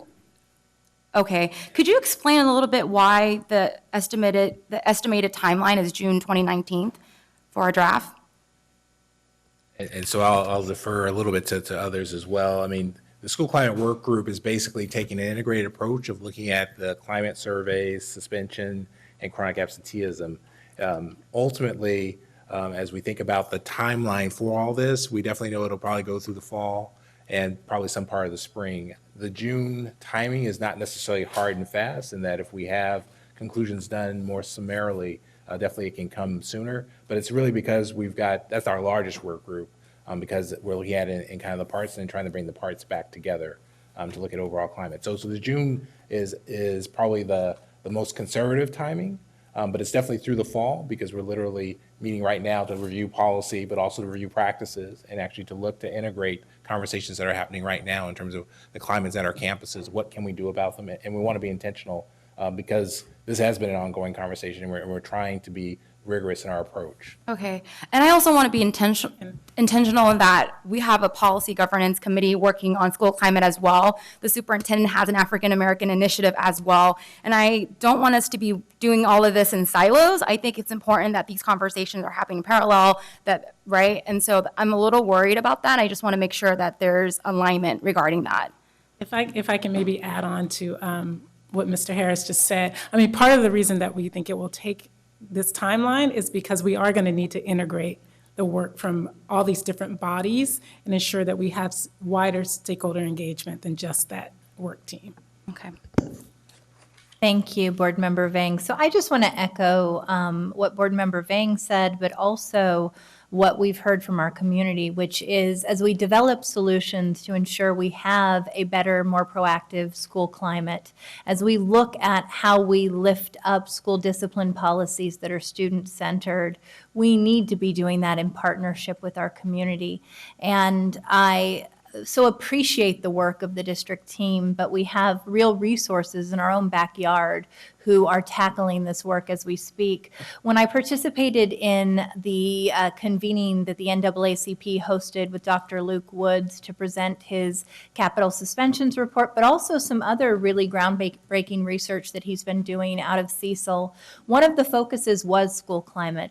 And what I found to be eye-opening in many ways was this idea that suspension rates, chronic absenteeism, and you know this, Victoria, I see you nodding your head, is directly correlated to a student's sense of welcomeness and belonging at the school site. And that begins at a very early age. And we know that the cumulative impacts of a student feeling unwanted, unwelcomed at a school site beginning in preschool results in grave effects years into the academics. By third grade, the engagement, the student achievement, the sense of belonging, the sense of depression, we just see all of these things start to emerge. And so I hope that we're being very intentional at looking at that and building out, because I turned to my board members a couple of times and I said, I appreciate the survey responses, but I really don't see anywhere a breakdown of ages, how we were, as we were looking at the disaggregated data, age groups and how they felt, right? For instance, I talked about with Dr. Flores this sense that we have seen an increase in suicides among our elementary school students. That's incredibly tragic, and there's a reason that's happening. We know that bullying's increased at a national level given the rhetoric that we're hearing, and so all of these things are interconnected, and I would like to see a little deeper dive around that. And then I do have a question around the data itself. How are we accounting for students who show up in more than one subgroup? So I appreciate the disaggregated data. We know that when we're talking about disproportionality and overrepresentation, we quite often have our Black students overrepresented in special ed. So in these school positive climate surveys, how are they accounted for? Did you choose one group or the other? Was there overlap? I'll have to get back with you. I think there was overlap, but let me get the technical response and I'll send through board communication. Okay, I would appreciate that. And as Board Member Vang said, we are spending a good deal of time and energy, spent a few hours with many of the stakeholders in this room in our policy committee, going through policies that have been passed and not implemented fully to the intent, but also looking at state level legislation that's moving and how that might be able to complement and strengthen the work that we have before us. You heard Carl Pinkston reference SB 807 or 607 and the hope that that would pass and end willful defiance policies through 8th grade. You know, we have talked about this, several of us on the board. I would appreciate the state legislation passing. But absent that, my commitment is to move forward with an end to the willful defiance policy, and I hope that the rest of the board would support me in that as well.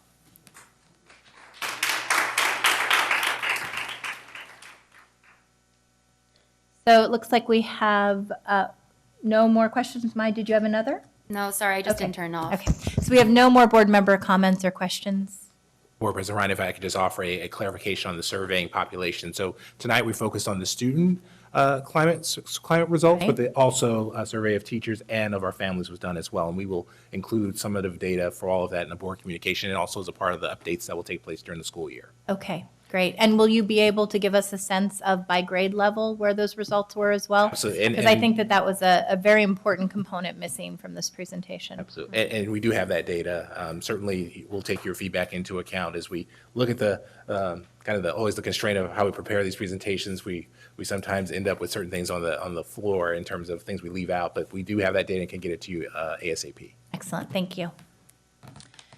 So moving on to our next item, item 9.3, approve the African American Achievement Initiative Advisory Task Force. Dr. Iris Taylor and Dr. Harris will be introducing that this evening. Okay.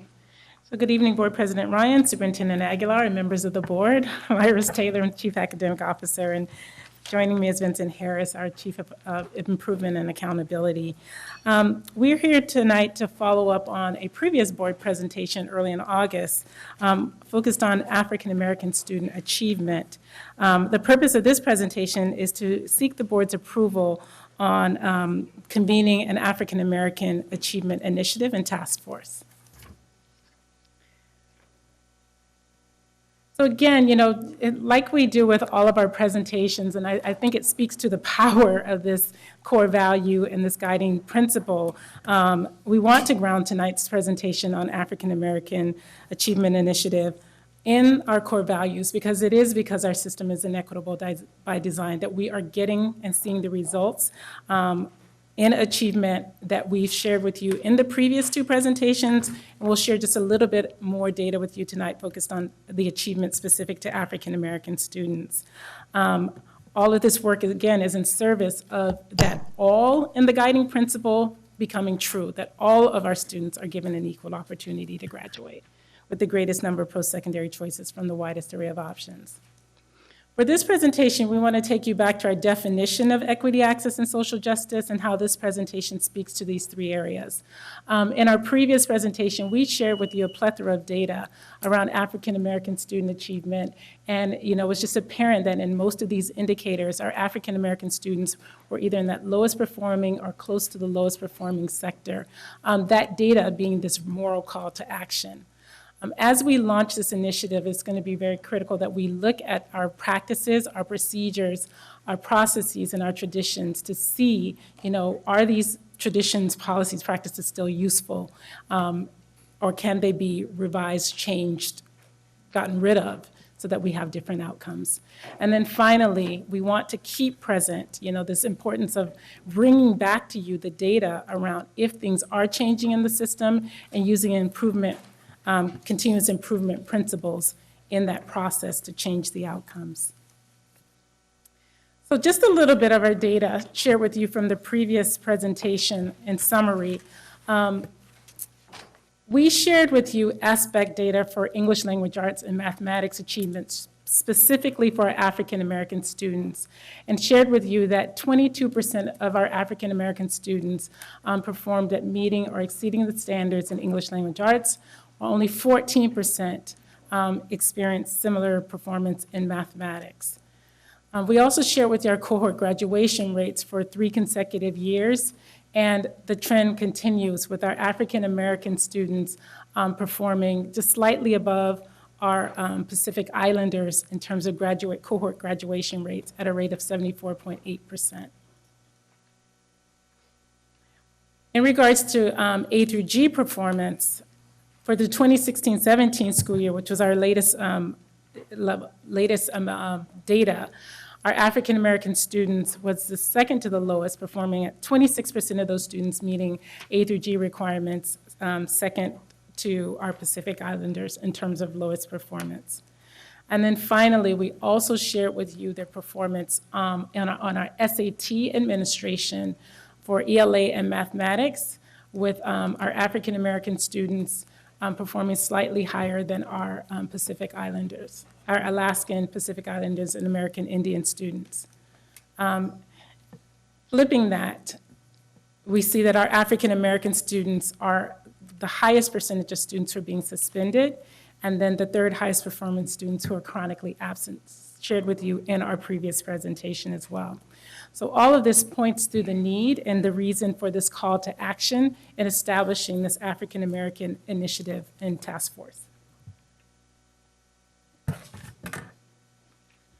to what Dr. Taylor shared, I'll just make a point of emphasis on the purpose, is that we're really intentional of saying P16, and that's informed by the College Promise. And certainly in that meeting last week, we heard very clearly from our community that if this promise is going to mean something, it has to mean something for every student group in Sacramento City Unified.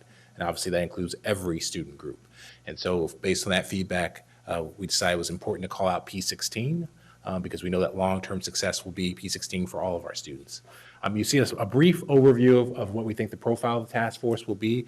We're trying to have an operating group of 10 to 15 members. You'll see a little bit more detail why we're making that number. We actually see this as a group that's going to work very aggressively in terms of its timeline. We hope to have a cross-sector of expertise within the group, including academic, research, advocacy-based nonprofits. So we're really looking to make this as inclusive as possible, much like other task forces the district has done. Just in terms of context, we've mentioned this in prior meetings, we did have a convening of community leaders both on March 23rd and May 7th of this year, really focused around the aftermath of the C.K. McClatchy Science Project, reviewing the specialty program data and the gaps that we see in that data for many of our student groups, including African American. And then informally, as other things have emerged, particularly as this board has talked about the racist video we saw over the summer, we've been intentional about making sure we seek feedback and engage with stakeholders on understanding how those incidents impact them and seek their advice on next steps forward. In terms of next steps forward, what we're looking to do, as the next set of bullets describe, is this notion of now really moving forward and approving tonight and start identifying members for the task force sometime later this month, probably within the next 2 weeks, convening a task force kickoff meeting. And then we've already reserved a room here at CERNA for every Tuesday thereafter the meet, and basically until December, in terms of meeting the deadline to make sure we have recommendations that are actionable and that can be implementable almost day one. And then look to, at a December board meeting, presenting those recommendations to the Board of Education. And then, of course, obviously, as we go into next fiscal year, looking again, we know we face hard decisions, but definitely thinking about what are some of the potential budget and frankly, organizational recommendations that we need to implement as we look to next school year. This slide is just meant to provide an overview of elements of the task force work. Really, as the board and certainly community members have spoken, we recognize that for such an important initiative, we need to, one, make sure there's internal coherence. That's not necessarily a bullet on this slide, but we definitely know that's really important, that we make sure that it ties to existing district work and emerging district work. So there's an importance of making sure there's coherence in the system. And then equally important is this notion of reaching out to our community through a variety of means, conducting focus groups, making sure there are diverse focus groups across trustee areas in our city. Speaking to staff, as we know that staff members have personally been leading efforts over the last several years. We want to make sure we hear staff voice, that being site and district staff, and then obviously board learning sessions that are going to be a part of this as well, which will really be probably more detailed and rigorous updates about the work underway, giving you coherence building assurance that the work is not being done in silos, but that we're making the work central to the district work and that it's going to work for African American students, but frankly, all students.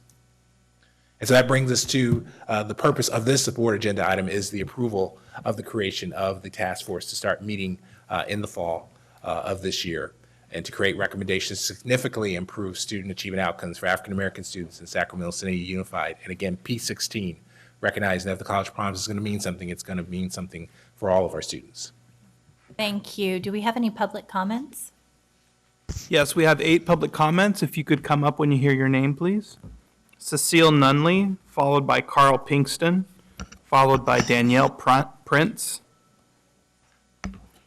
Pastor Chris Logan, Lamaya Coleman, Karen Sweat, Dr. Eric Gravenberg. There's a blank card. Whoever submitted a blank card, you can go last. Thank you. Good evening again. Thank you very much for this. I appreciate the work that staff has done on this, and I appreciate that there's a focus. I am concerned, though, when you do create a task force, that people think, oh, we got a task force, so the problem goes away. Right. I'm very, very concerned that this be more than just a task force. That's one of the items. The other thing, I like that you're having the community focus groups, the staff for it listening, but also it needs to be research-based, because if it's just somebody's great idea, which could be wonderful, but it doesn't have practical applications, I think we need to be very, very careful of that. And then also it talked about giving the recommendations to the board, and I'm wondering how much teeth or how much influence will that be? Do they just give the recommendations and, yeah, we listened, we did this, and then it just goes away? So I'm just concerned about those items with regards to the task force. Thank you, Cecile.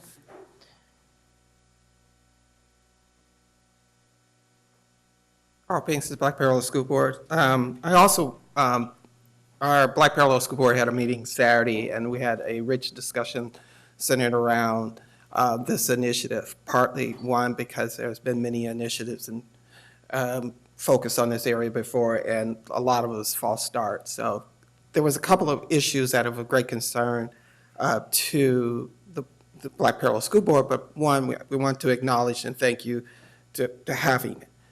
Two, we like that much of the work that has been done before be incorporated as part of this. Three, that critical to all these task force that, and I don't know how you would do this, make it binding, make it as part of the mandate, that it not be a task force for study, but a task force to do oversight and implementation. That it does not die, because I've been on at least 3 already. I can't take no more. And I know other people have been on other task force and their task force out.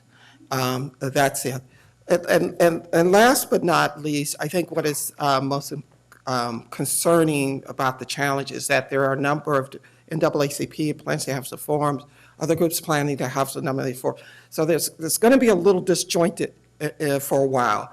But I think at the end of the day, we would like to see all of this pulled together, well-funded, and implementation. I think for the community, we want some action, and we want something to happen now. And I think people are looking at going forward, if we don't have action by June 2019, I don't know where this district is going to be at. So it's a clarion call for all of you to take this far more seriously than just simply collecting data and stealing our voices. So I think, I just want to just put that out there for right now. Thank you. Thank you, Carl. Hey, it's been a while. Good evening. There's almost nothing that I'm going to say that hasn't been said before, especially with previous commenters and even some of the conversation among board members, but I'll just say it for reinforcement.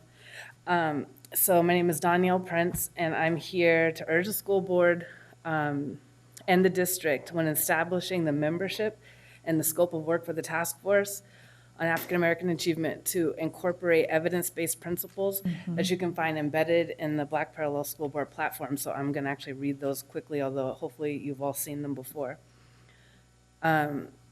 The Black Parallel School Board principles emphasize the importance of diverse representation on the task force that includes Black people, especially those community members who have historically been committed to the well-being of Black students and therefore have deep expertise to share.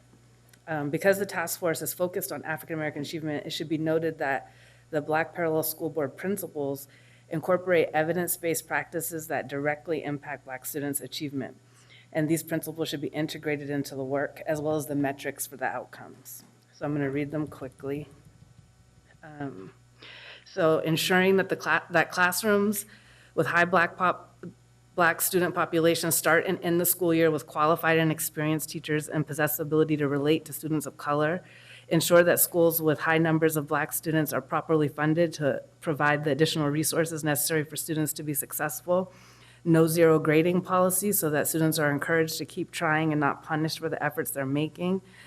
Staff development that includes culturally responsive learning. We've talked about eliminating willful defiance. We've heard a commitment about that, so that's good. Classroom management system that uses restorative justice, culturally responsive, positive behavior intervention supports, and school-wide cultural assessment practices for reducing student discipline referrals and suspensions. There's just 4 more, I'll go really fast. And hire staff that reflects the student population. Professional development of teachers is really important. As has been covered before, a lot of the issues around suspension have to do with teachers not having the right skills.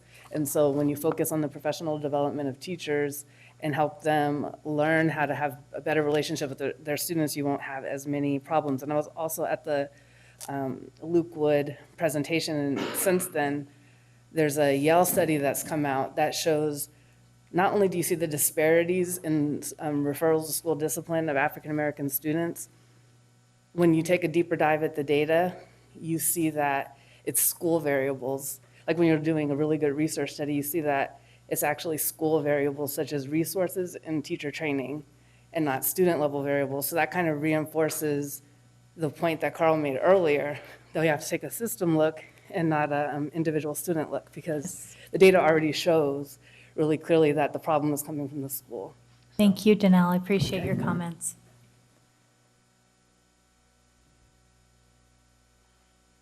Hello again, Pastor Chris Logan, the movement.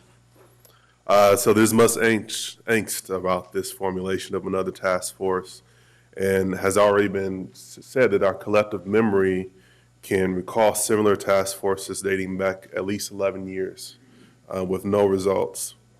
There's a scripture in the Christian tradition that says, "Let us not love with words or speech, but with actions and in truth."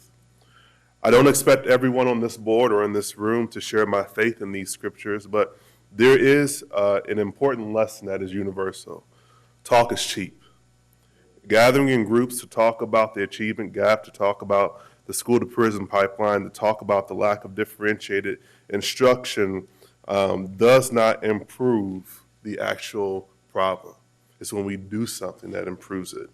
So I propose, along with the others that have come, that we set definite timelines and action items. I suggest that we hold ourselves accountable to improving opportunities for Black students.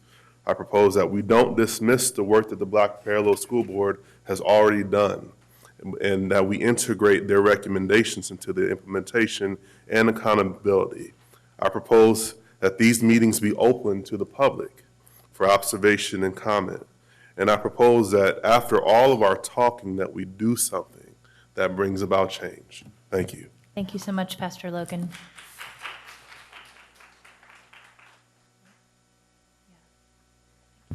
Lamaya Coleman. So what I'm going to touch on is what others have already touched on, but talking to people who've been on task forces and then so little comes from them is a real concern. So echoing Pastor Chris, what assurances can we give that the community that this will actually lead to results? And how should we hold people accountable, or how should we look for accountability, and in what time frame? So just a couple things, and I also want to echo something that Danielle said about this, a bit of a sidebar, about teacher preparation, teacher skill sets, because it makes such a huge difference. Like, you can have the exact same group of students with 2 different teachers with different skill sets and different ways of connecting to the kids, and you have completely different outcomes. And trainings that help people look within, I think, can make a difference. They're much harder to do. Most professional development I had as a teacher when I was at San Francisco Unified and at San Mateo Union High School District were terrible. So it's really hard to do, but I think it's really important. Thank you. Appreciate your comments. Dr. Gravenberg. Good evening, board members. All of my colleagues have already expressed the feelings, the sentiments of our community, and I know you share that. I want us to do something a little bit different. I don't want us to think outside of the box. I want us to think like there's no box. Thinking outside of the box has put us in another box and another box. Educational inequity for African Americans is a 200, 400-year-old problem. But I also believe in the African proverb that everything is based on rhythm and time. And it's with that that I have a sense of optimism about this task force. But I'd like to give you some advice, if I could, as a colleague, as someone who's dealt with institutional culture change, one as a college president, two working at several institutions, and now as president and CEO of the Hawk Institute. In addition to the steering committee to continue and perpetuate its efforts, I would suggest that an actual steering committee be established beyond the task force, with some members from the task force itself, with the authority to work with all of you in implementing those changes. It can provide a measure of accountability. It also could make some budget recommendations, because we know budget dictates what happens on the ground, and budget drives our priorities. So I think that's one of the things that will help build that accountability. Organizations are pattern maintenance. They're designed to kind of protect themselves. And in so doing, they become immune to change. So what we're really talking about is an institutional culture change. And to do that, everybody's going to have to be on board. Your challenge, and the challenge of the principals and everybody else, is to fight the demons, myopia, and institutional inertia. So that's going to really require some courageous leadership to really make this happen. We're behind you. We're sanguine in terms of how we feel about this, but we're ready. So let's move. Thank you. Thank you so much, Dr. Gravenberg. I realized I never introduced myself with all We my all know comments. you, Angel. My name's Angel Garcia, and I'm a representative of the Coalition for Students with Disabilities. I'm so happy that this this task force is going to be implemented. I echo everybody that spoke. I'm really, really nervous that it's going to be another strategic vision, another strategic plan. I'm really hopeful that we're going to take action, that there's going to be some implementation of what's discussed in the task force. We know the need. It's been clear, and it's been long overdue. We talk about Black students in our LCAP, in our graduation task force, in our CAC. We know that there's disproportionality for Black students in special education, particularly around emotional disturbance. We know that they're not served effectively in special education. And we also know that there's a direct link from the school to prison pipeline for students who are Black and have disabilities. I want to see a change. And, you know, I'm glad that that the task force members are going to be from a diverse group. What I did not see is folks from the disability community. And I urge you, there's a high percentage of Black youth in our juvenile halls and in our prisons who have high rates of mental health disorders and high rates of learning disabilities. Please include our community. We need folks from the mental health organizations in Sacramento that serve Black families and Black students. And we have several parents and family members from the coalition who have Black children that are eager to serve on this task force. So please don't forget about Black students with disabilities. Absolutely. Thank you, Angel.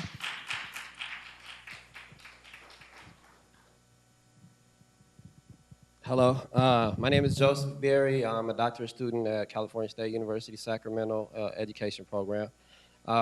I just wanted to just reiterate kind of what exactly, I didn't know she was going to say that. I probably wouldn't have put a card in, but specifically, I think that this is a great idea. Not idea, but you know, it needs to go on as far as having a task force.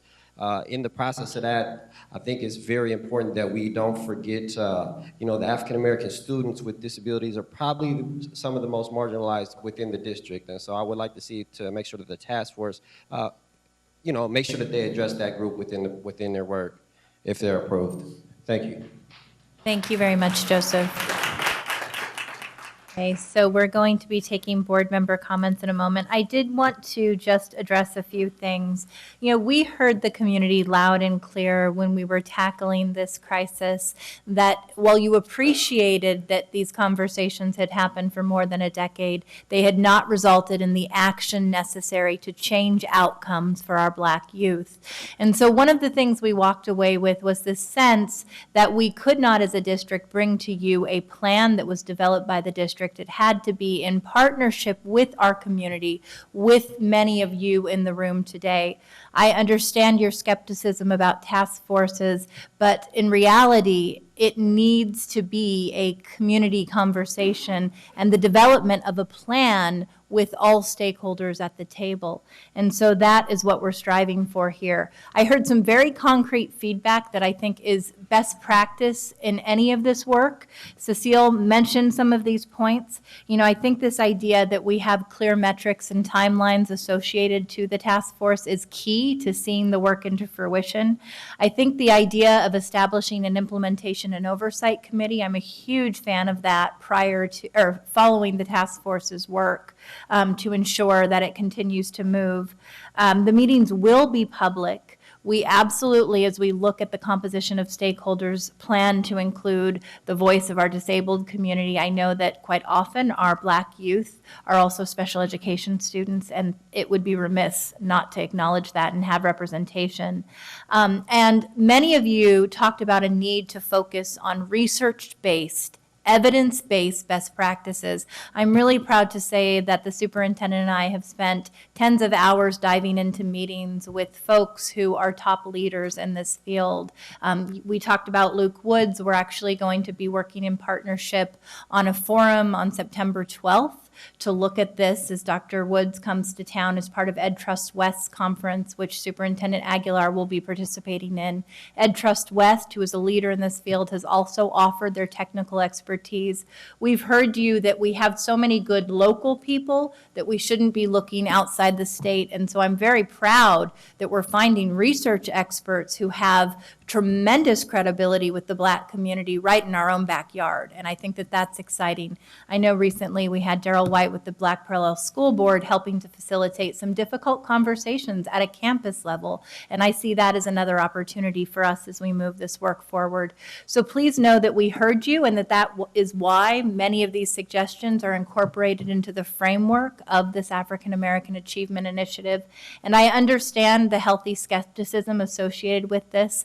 As I always say, this is deeply personal. My children are also depending on the success of this initiative, but we have children across the district that are slipping through the cracks that cannot afford the luxury of time. So I appreciate your comments, and please know that they will be interwoven in the work that we do. Board Member Board Member Cochran. Thank you, President Ryan. I echo your comments. And one of the components of this I appreciate is the board member training. And I have basically a brief comment. Task force fatigue is a real syndrome, and I'm hoping that the community can set that aside, because every speaker who came up here and gave us great input, ideas that are workable and that will help change this district, we need you to serve on this task force. So if you can possibly set aside that fatigue and that prior disappointment to give this a chance, I would personally appreciate it. I know the board would. So that's all I have to say, other than, again, I support the comments by our board president, and I look forward to sitting in on this task force, following it, helping it however I can. Thank you. Thank you so much, Member Cochran. We have a comment from Member Pritchett, followed by Board Member Minnick. Thank you, President Ryan, and thank you, Member Cochran, for mentioning us board members attending those meetings. And I just wanted to ask that you keep the board apprised of all those meeting dates. That way we can join and be part of that conversation with our community. Board member. And I just want to clarify, I think that Board Member Cochran was speaking to our race and implicit bias training as a board, which I think is key. And I did not mention, given our limited resources, we are very proud that we were able to secure a grant to do this in partnership with the UC Office of the President. So the board will also be undergoing race and implicit bias training that will be grant funded. Board Member Minnick? Thank you. So, and thank you. I'm actually very hopeful of this task force, and I absolutely can sympathize with the skepticism, because I've been in plenty of meetings that ended when the meeting was over, and that was the last I ever heard of something again. But I will say my participation in the graduation task force gave me reason to feel good about this. I saw the recommendations that we brought forward in the fall implemented by the end of the spring. Not all of them, obviously, but I saw enough movement, and I know that the superintendent and the team did a great job in putting those recommendations into practice quickly.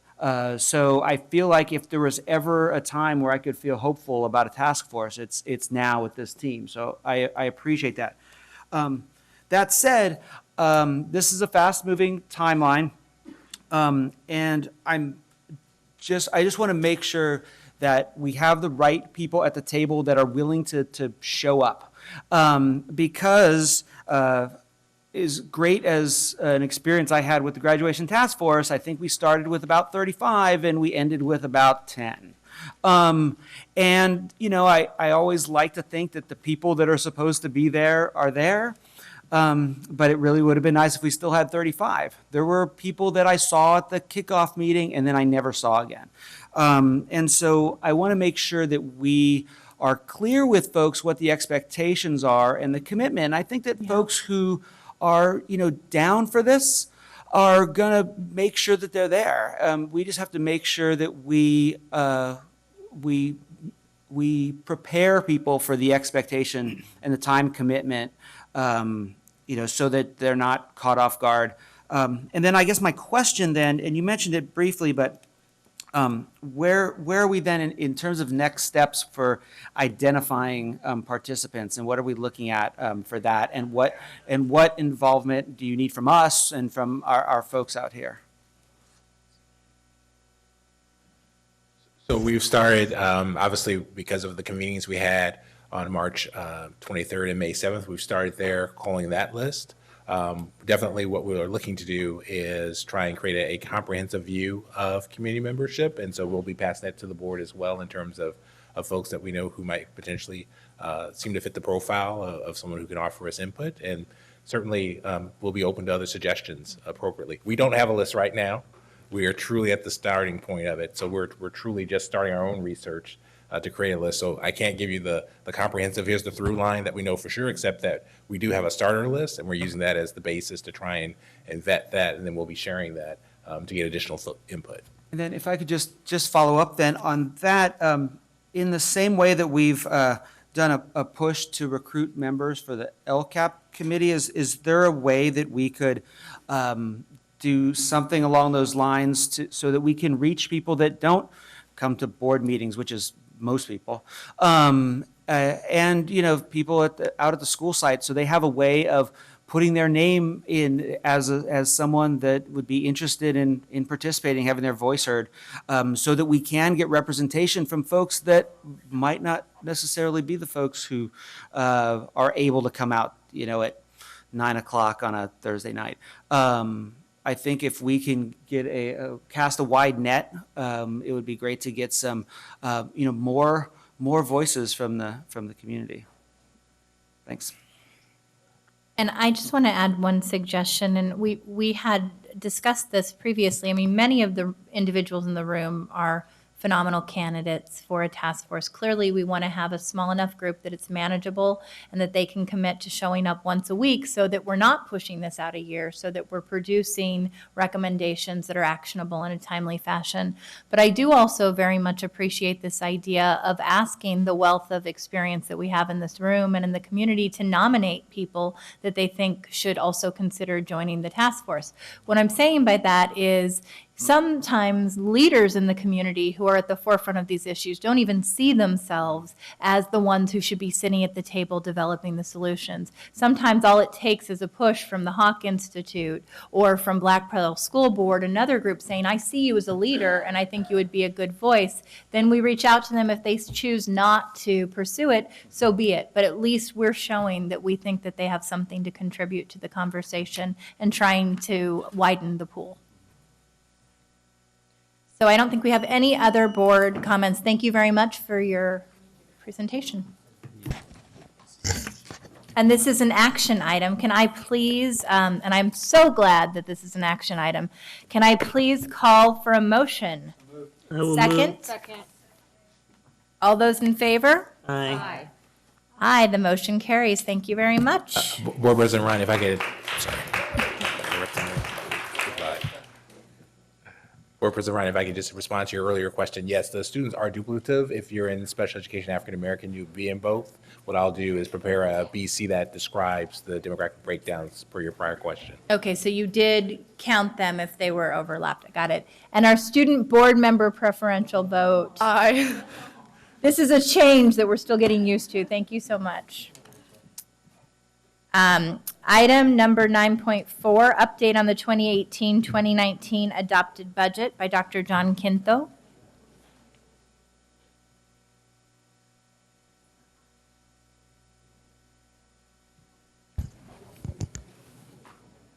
Well, good evening, Board President Ryan, fellow board members, Superintendent Aguilar. I'm here to present an update of our July 1st adopted budget. On August 22nd, the Sacramento County Office of Ed disapproved our budget. Our team researched. Dr. Quinto, can you please wait for one moment? If I can ask those in the chamber to please lower their voices or take their conversation outside. Dr. Quinto, if you would please just lift the microphone a bit. And we want to make sure that we can all hear you since this is very important content.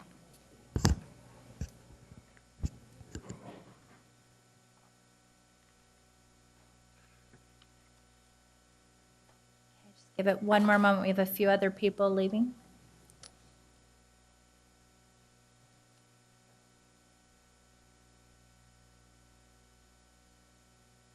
Please proceed. Thank you.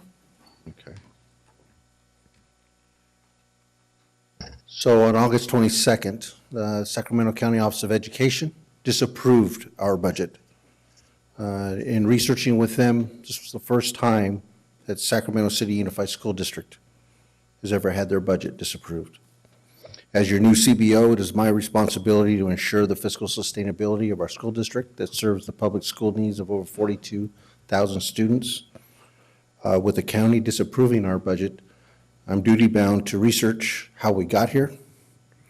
Also remember, we can't change the results, but we can certainly learn and make the steps to correct the course that our district is on. I want to go where we're at currently. On December 7th, what led up to the disapproval of our budget, on December 7th, the county, in regards to our SCTA bargaining agreement, noted in their letter to us that significant budget reductions, if they were not made, we would see a negative ending fund balance of some $4 million. That was what was projected. $4 million is ending fund balance is kind of like us overdrawing our checking account. Put that in layman's terms. On January 16th, at our first interim budget report, SCOE expressed concerns of us using one-time funds for ongoing expenses. To give you an analogy of what how that, well, let me hold that for a second.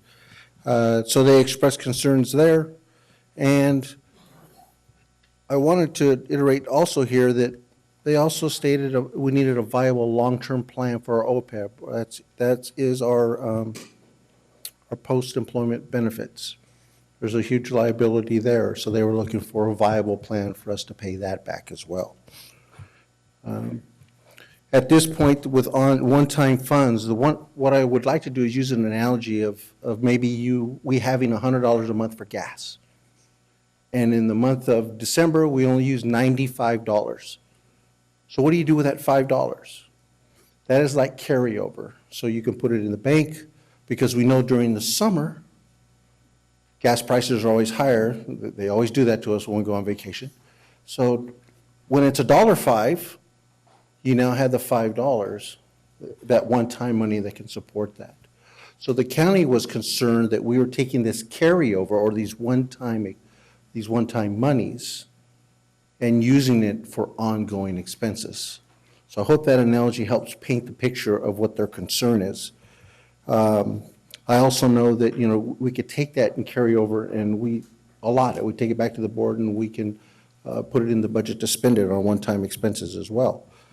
But with that being said, we move on to April 16th. And on April 16th, during our second interim report, again, the county's asking us to please address your ongoing structural deficit.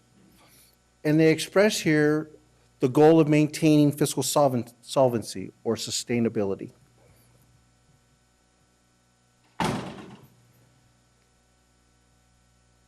We received 2 letters on August 22nd. The first one approved our LCAP, our Local Control Accountability Plan. In that letter to us, it referenced significant budget reductions were needed, and that our board had the ability to adjust the LCAP accordingly.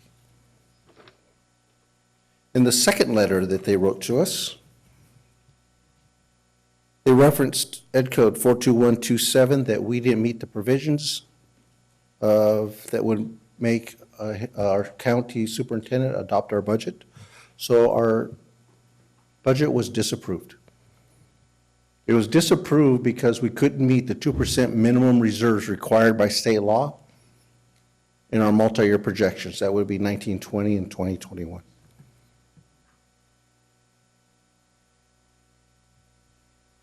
Interestingly enough, as our team started researching this, we found a letter dated October 5th, 2011. I'm not going to go through and read this. I want to give you a Reader's Digest of this. What we found was, in August 15th of 2011, we sent a letter to the county asking for help. We were looking for their support to submit a balanced budget for fiscal year 12-13. What we were facing at that time was a $1.8 million shortfall in fiscal year 11-12 and a $24 million shortfall in 12-13. I'll hold on to that number because that's going to come back to us. $24 million. If you write that down, I'm going to be a magician in a minute. So some of the following mitigation measures were proposed at that time. I'm not going to read through all of these, but school closures, art and music programs, increased class sizes, furloughs, pay reductions. I wasn't here in 2011, but with a $24 million shortfall or deficit, these are the kinds of mitigating measures that the board would have to entertain that the superintendent would be recommending forward.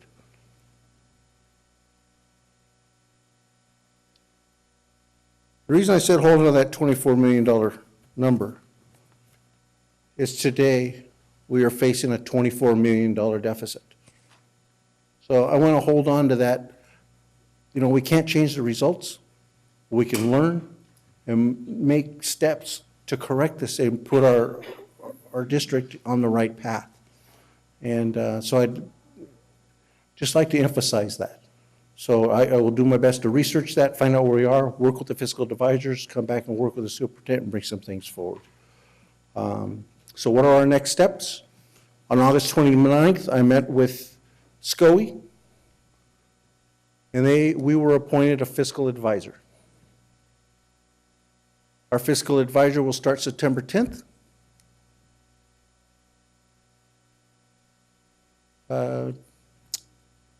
The other thing that happened during this time is that FCMAT was involved. We had a conference call with the Fiscal Crisis Management Action Team.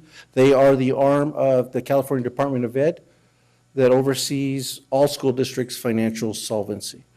So at this point, Mr. Fine, who's the executive director, has put us up front because of our disapproval, and they will be conducting a fiscal health analysis of our school district in October.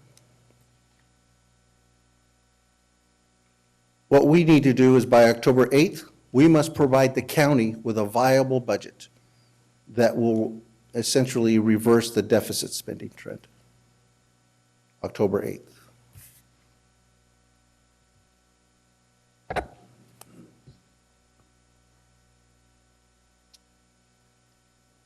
Go back.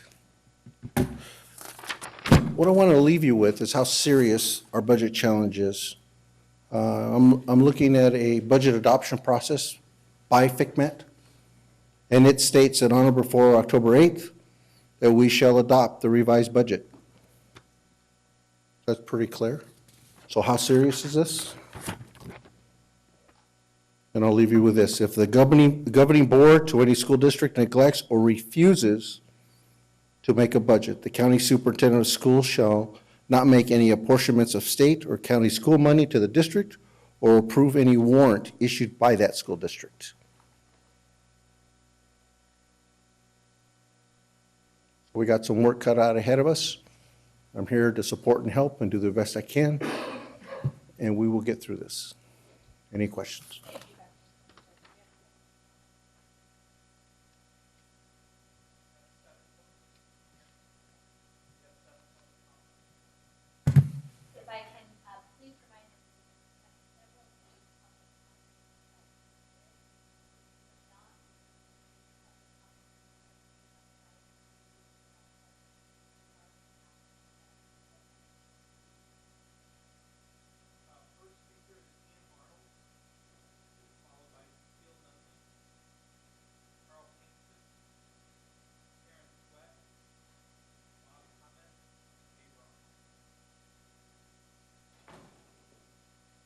Hey, good evening again, President Ryan, Superintendent Aguilar, board members. I guess I should start with saying I really wish that California, like 49 other states, could review the financial impact of having unregulated for-profit student monetization centers within our district. And by that, I mean what people are calling charter schools. They cost us a fortune, but we're not allowed to think about that. So that's off the table. It's really also sad that in California, we have to glance into a crystal ball and see into the future 3 years when it comes to schools. I've represented folks in cities and counties and courts, special districts. Nobody else has to have a 3-year balanced budget because we know that stuff happens. You've got to adjust it as you go on. That said, what we have is what we have.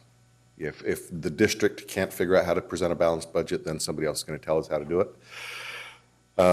Last go around here, and I think all but one board member was here, or all but one board member is new since then, the decision made was a poor one.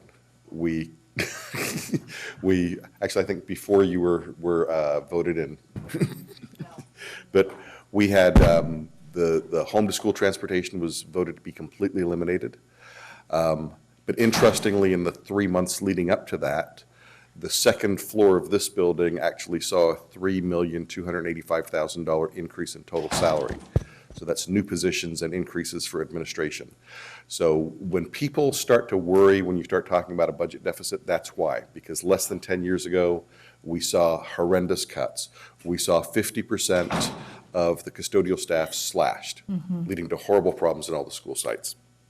We did bring back the school bus drivers after we put about 385 people out in the parking lot with signs. I think it's really important that we now have this labor management consortium so we can actually make sure that those mistakes weren't made before. And I will say the superintendent we had then is not the superintendent we have now, so thank you for that. I think that it's unfortunate that the cuts that were made we're still suffering from, and I'll wrap up. We cut parent engagement, student engagement, community outreach, all of which were designed to increase school attendance. I don't believe we've actually brought those positions back yet. And we cut the entire paint shop and much of maintenance. And I think Ms. Allen could tell you that we are still spending a ton of money repairing things that could have been dealt with preventive maintenance 8 or 10 years ago. So as we move forward, we need to move forward together. We need to move forward very cautiously. And we need to be clear that the assumptions that we're making at the beginning of the budget process can change as new income arises, as California figures out how to collect the cannabis taxes, and as more kids enroll in school. So thanks. Thank you. I think this is the last time I'm coming up, I promise. I'm very impressed with the presentation that Mr. Quinto, or Dr., is it Dr. Quinto, I think? I want to say it right. John. I want to say that I'm very impressed with the presentation he did, and I'm really, really glad to hear that he did mention the 3 previous letters, because once I did receive the letter from the county from the county superintendent, and the one word that he highlighted in the entire thing was disapproved on your budget. It is extremely serious, and I think John did a wonderful job saying this is something that is huge. I also want to commend Superintendent Aguilar for putting the article out beforehand to say that there's some issues coming up, because this needs to be dealt with.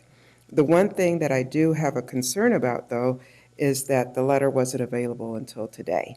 I'm not sure why that was. It was written the 22nd. It looks like it was received in your office the 24th, so I'm a little confused about that. I would like to do a public records request, and I already put it in the form, so you probably will be seeing it, or someone will be seeing it, but I'm going to say it here, because typically they usually will send an email as well as the hard copy as far as those letters. Also, they typically will send a technical review type of letter or information that goes with it. So I am formally requesting that if it's not from the superintendent, maybe from one of his staff that goes directly to the business office. So I'd like to see what's really in that, because there's a number of things, and I'm just not going to go through all of the details other than to say this is so serious and very, very unusual, and I think John made that very, very clear. So thank you. Thank you, Cecile. I appreciate from a former CBO. Carl Banks, the Black Parallel School Board. I had planned to come up here to speak about something else until this recently. In fact, I actually went through the unaudited actual to look at the question, which I really like. I know balance sheets. I'm not a CPA, but I can read balance sheets better than some of the other governmental. So I had questions in terms of the accounts receivable in the cafeteria fund of $6 million. Why is there an aging account that would put any organization at risk with that such a large amount? Also, it was in relationship to what was budgeted, which is on page 127, which was budgeted and which was adopted. I noticed that there was a savings in the certificated salaries, but there was a significant, equally $6 million. For some reason, the $6 million keep popping out. It was a $6 million savings in certificated, but there was a $6 million increase in services and operating expense. That was troubling to me. So I just would like an answer as to what happened for last year. In terms of that report, the report, I was here back then in 2010 and 2011. I remember those cuts. I remember the story. I remember the impact, the devastating impact, and one of the reasons why I kept coming to the board many years afterwards when we finally got some money and said we need to spend this money now. When we had the one-time money to help our young people now.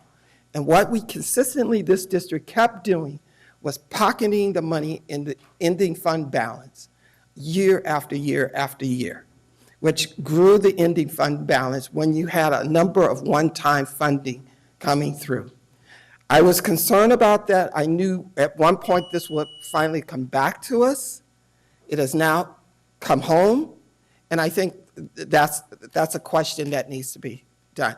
But I do want to finally say, if we walk down this road again and make these serious cuts again, I don't think our kids who are not receiving the high-quality education will ever receive it in this district. Because you will not be able to be in a position ever again to provide the adequate resources and support for those kids who really need it most. Thank you, Carl.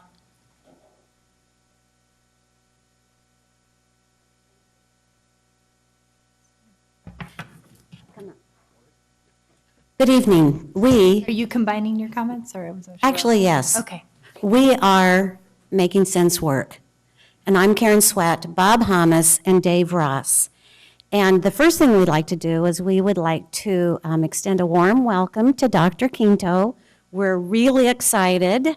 We're sorry you had to land in this predicament. But because of this predicament, we would like to recommend to the board that they support the notion of disrupting systems that aren't working. And the system that we think is not working is the Budget Committee. And we have an idea about it, and we'd be happy to talk with you about it, because we need intentional budgeting, we need intentional oversight. We have been watching the ups and downs for over 15 years. And we know an awful lot about the preparation of the MYP, the multi-year projection, which has landed us in this mess. We also do acknowledge that there's super challenges in the future. So you'll hear us talk about spending the money on everything that Superintendent Aguilar wants to spend it on.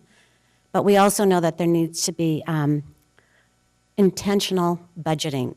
We're very, very happy that there appears to be a continuation of total transparency. We got all of the reports online on 2 days ago. We've been looking at them. We have some ideas. We'd really like to talk with you about it. We are also very much opposed to the practice of flopping. And so that's one of the things we hope to help make not happen.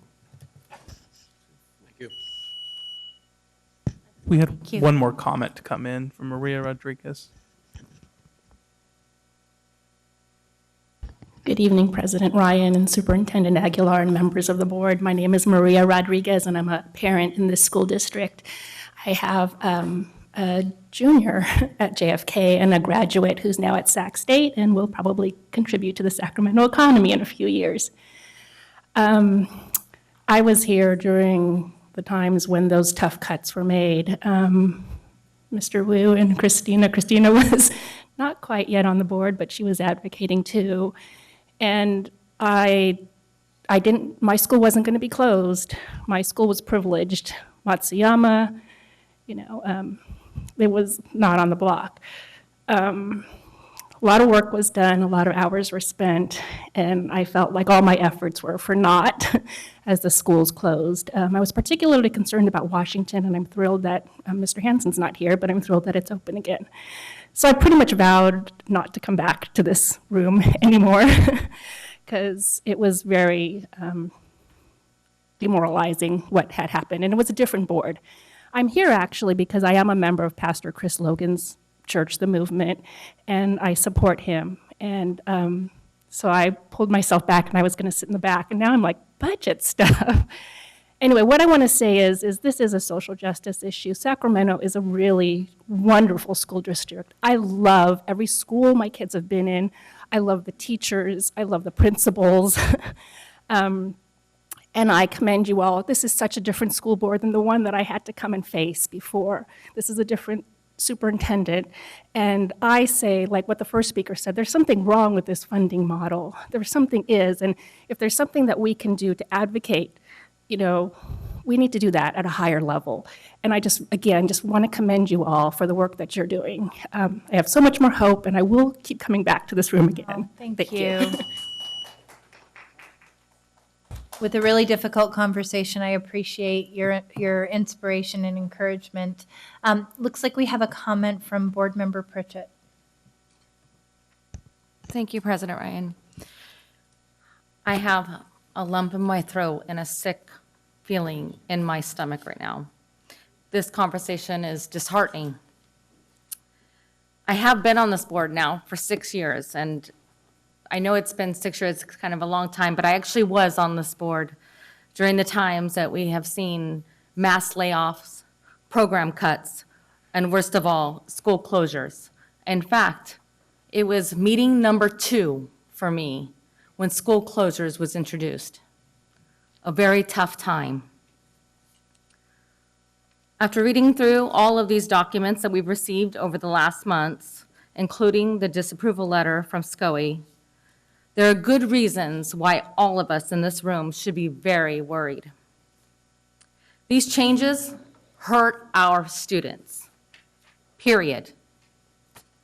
In 2012, we saw the same pattern as Dr. Quinto explained to us. 24 million, this hurt our students. Sorry, very emotional. It led to a very long, heart-wrenching meetings that went on till 2 a.m. some nights. Parents, kids, community members crying, begging for us not to close their schools. Proposed 11 schools to be closed. So now, here we are. What are we going to do? This weight is on all of our shoulders, every single person in this room. This is our responsibility. If we close more schools, parents will send their kids to other districts. We have seen this. It is a pattern that we've seen in the past. In my area, area number 3, I bump against 3 neighboring districts. We are constantly fighting for enrollment in my area. If we cut and we have to close schools, you think those parents aren't going to take those kids and send them to the neighboring district because it's just a hop, skip, and a jump right over the river or right over an intersection? They will. So this brings me back to, what is our plan? What is our plan as a district? I see that we've been appointed a fiscal advisor. Do we know what our timeline is for a recommendation that will come back to the board? And also, I would like to recommend that we hold a special board meeting that in the very near future that focuses on this, just only this issue, nothing else, because time is of the essence right now. Thank you, Board Member Pritchett. Did you have anything else? No, I just wanted to ask him if he knew a timeline, if he could answer that. Yes, Board Member Pritchard, we've, after discussing this at length with Superintendent Aguilar, we have scheduled, looking to schedule a board meeting, a special board meeting the week of the 24th. That would give our fiscal advisor 2 weeks. We've already started sending documentation to her and reviewing. There's some, budgeting's a zero-sum game. You either raise revenues, lower expenses, or some combination thereof. She's very good at what she does. She comes highly recommended. Talking with my colleagues at FICMAT, she's one of the best. So we will roll up our sleeves, we'll jump into it, and we'll be working closely with Superintendent Aguilar to make recommendations forward. But you're right, it does hurt all of us, and it's going to come with, it's a quote Superintendent Aguilar shared with me, with a shared sacrifice by everyone. But knowing this is what the challenge was here, I accepted that challenge, and I'm here willingly, knowingly, and don't count me out. I'll figure out how we get there. Thank you, Dr. Thank you. I appreciate that, and I'm sorry this is our first opportunity to meet each other, and but I'm sure we'll get to know each other very well. And I appreciate that you and the superintendent are looking forward and have already looked into scheduling that meeting.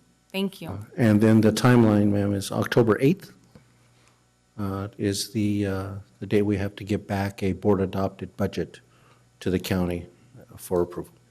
Board Member Pritchett, I think your suggestion of a special board meeting dedicated to this topic is absolutely right, and I think that we should be moving forward with that. I think there's just too much to decide between now and October 8th.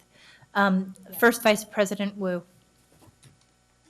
Thank you, President Ryan. I guess it's acknowledged that I'm indeed the senior member of this, sitting up here on the dais. And yes, I've gone through this before. And we did have to go cut and cut and cut. And as Ian mentioned, we cut high school sports, we cut cheerleading, we cut yearbook, we looked to cut band, everything but mandatory busing. We furloughed our staff. Staff took budget cuts. We expanded the class of our classrooms. We did everything we could in order to avoid having to close schools, and yet at the end, we ended up closing a number of schools. 11, as was mentioned, were recommended for the chopping block. We, in fact, ended up closing 7, one of which reopened shortly thereafter. But I want to say that given the letter from Superintendent Gordon, for the first time, we have reached out before to FICMAC, and they haven't chosen to help us. Now they're required to help us. I look forward to that because therein lies an independent third-party fiscal advisor. So the biases that we all might have about saving our district is not going to be looked upon that same way by a third-party independent. But I also want to say another thing, and that is everything is not necessarily within our control. The governor has imposed upon us a number of requirements for which we have no say, and that is the continued increase in our pension contributions, one-time funding year after year after year, which makes it difficult to budget. And I've been in the halls of the legislature advocating for full and fair funding, which we still are behind in our districts across the state of California. So we're going to roll up our sleeves and we're going to do the hard work. And it's going to be imposed upon us whether we want to or not. But I look forward to hard, tough work in the forthcoming month, and thank you for bringing it to our attention. Thank you, First Vice President Wu. Vice President Minnick. Thank you. I want to say welcome, but this is not really a great welcome. I'm sorry that this is your first time presenting to us, Dr. Quinto. I'm really glad you're here. I really appreciated your presentation and especially the infographic, which budgeting is not my area of expertise, so it helped me understand some of the process and stuff, and so I appreciate that.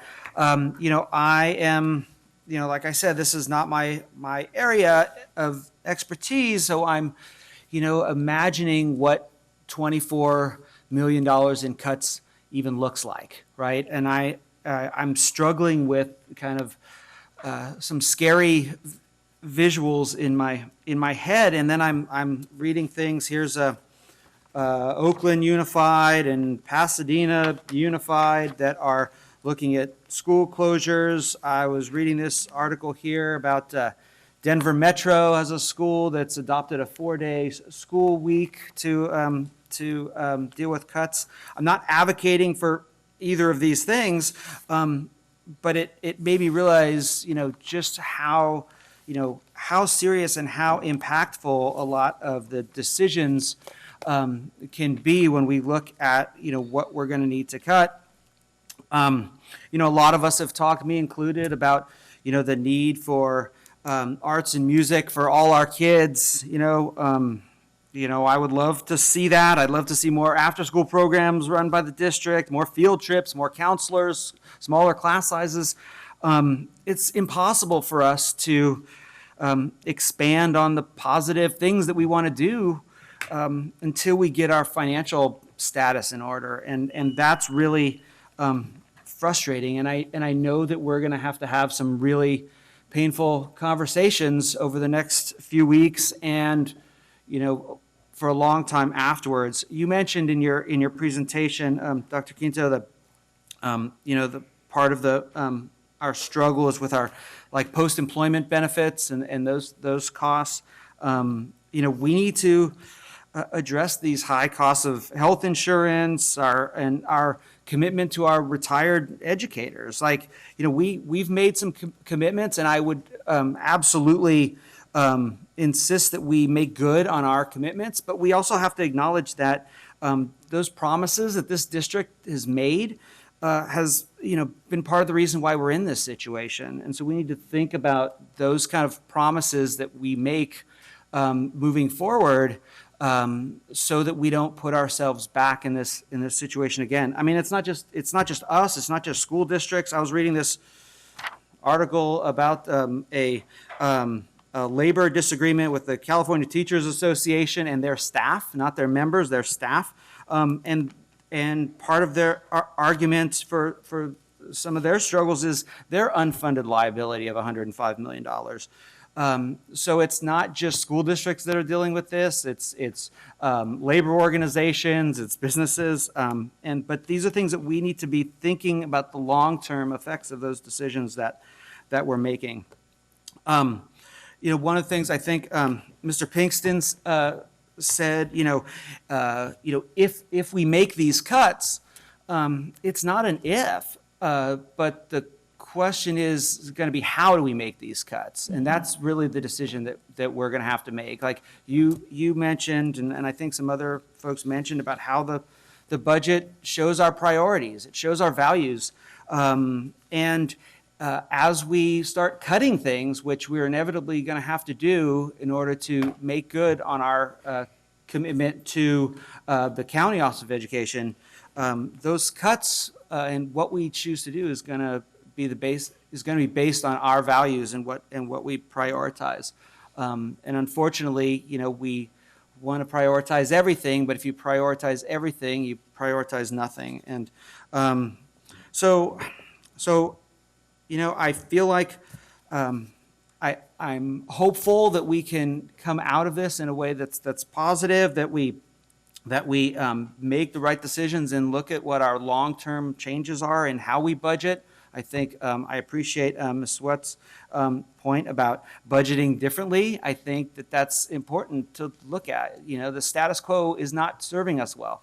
But we're all a team, right? The board, teachers, parents, students, we're all on the same team. We're not, we don't need to be fighting each other over this stuff. We're all just going to try to get through this.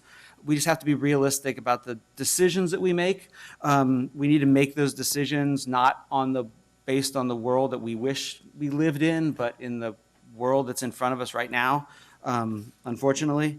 But I'm hopeful that we can come to some decisions that have the least amount of impact on the kids in the classroom, and we all share some responsibility in taking some hits in order to do that. So thank you, and I appreciate you diving into this.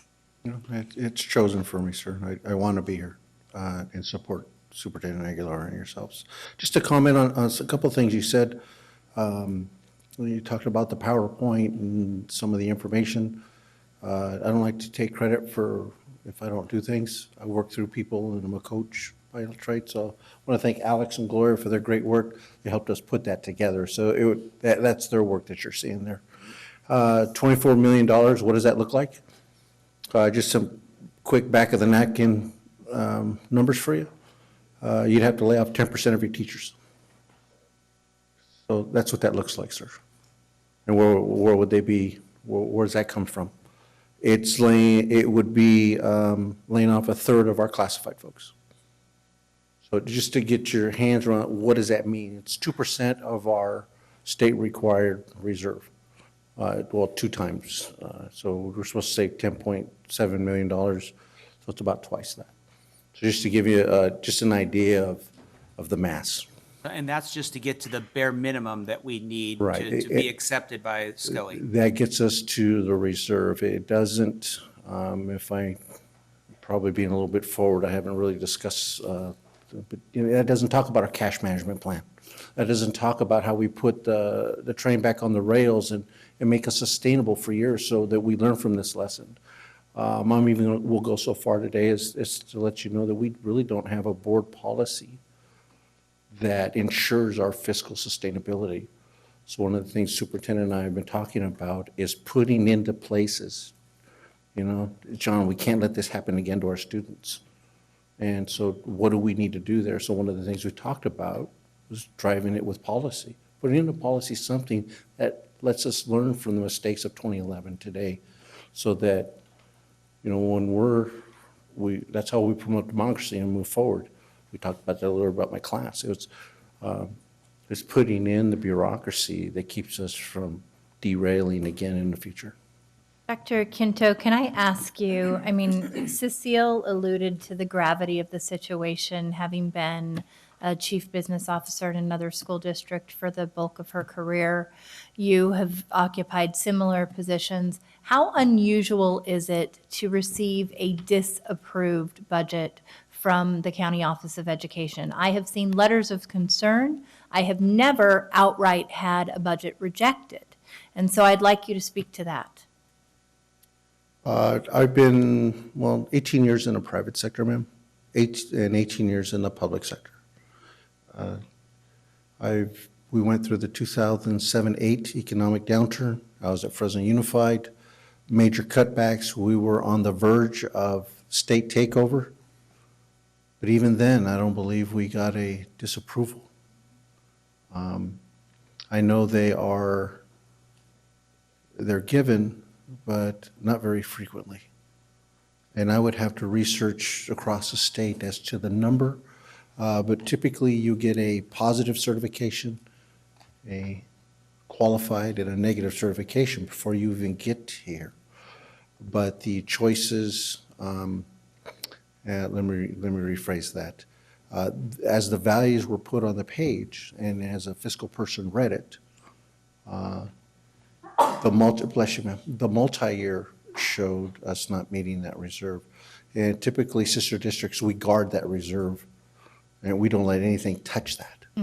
That's our role. That's our fiscal sustainability. And so I think it's infrequent, atypical, but to give you a number, I'd be happy to research that and get back to you, ma'am. So I know that after we entered into our last contract agreement with all of our bargaining partners, we celebrated. I remember distinctly our chief business officer at the time coming in the next day and saying that he didn't sleep all night. And he didn't sleep all night because he was thinking about what this would mean in terms of the district's long-term fiscal health. And at the time, I was skeptical and thought, well, maybe he's being overly conservative in the projections he's making.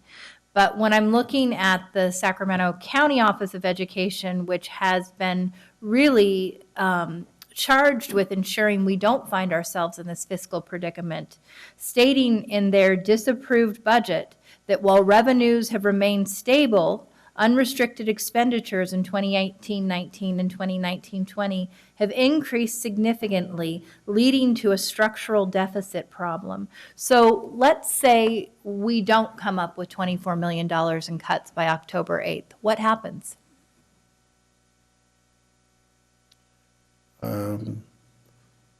According to FCMAT net code, I can speak from that. The deficit we can work through. There are mechanisms that allow us to do things like tax revenue anticipatory notes. The biggest thing here, ma'am, is our reserve, is ensuring that we have a vision on the reserve. We've done a good job at having a vision, Superintendent Aguilar, about equity and social justice. So that's one of the other revisions that we need to embrace as a school district is the reserve. And so fiscal sustainability means that you have a vision of the reserve and a great cash management plan to get you there. So we can get through a deficit, structural deficit, as long as we're climbing out. We'll get a negative certification, but they will see the growth of the plan. But we would have to make a plan to get out of the hole. That includes the $24 million in cuts. Right, so if we can, half of that, and then maybe a quarter of that. So that's the cash management plan that the fiscal advisor and I have some ideas already after looking in and working with great staff, Gloria and Amari. There's some things I think that we can kind of tweak. It's multifactorial, but I got some ideas, and when Tammy gets here, we'll get those done in short order. We got 2 weeks, so we're just going to live up here I'm going to order pizza and just have it delivered. So- Superintendent Aguilar promised me water every once in a while. I appreciate your can-do attitude. I will tell you that this is by far the most sobering set of conversations that I've had in my time on the board, and I would venture to say for many of our other new board members. I know our two most senior board members had to go through the excruciating, painful task of watching school closures and classroom size increases and significant cuts. When I joined the school board, one of the things I said was my focus was a laser focus on equity. And as we were talking about how we attract and retain the type of superintendent and then families in the district that help us ensure that vision of equity, we were very mindful of not nickel and diming equity. And I feel like we're in this place now where we hear all of these wonderful community-based organizations coming forward with ideas for new programs that they would like us to implement. We have long-standing relationships with organizations that we've funded over the years, but what you're saying is the pain is going to have to be shared by everyone. And we are inevitably going to be faced with the unenviable task of having to make cuts from the best of the worst possible choices. And I just want to point out that this comes at a time when we're finally at full funding of LCFF, which was meant to close opportunity gaps, which was meant to eliminate inequities.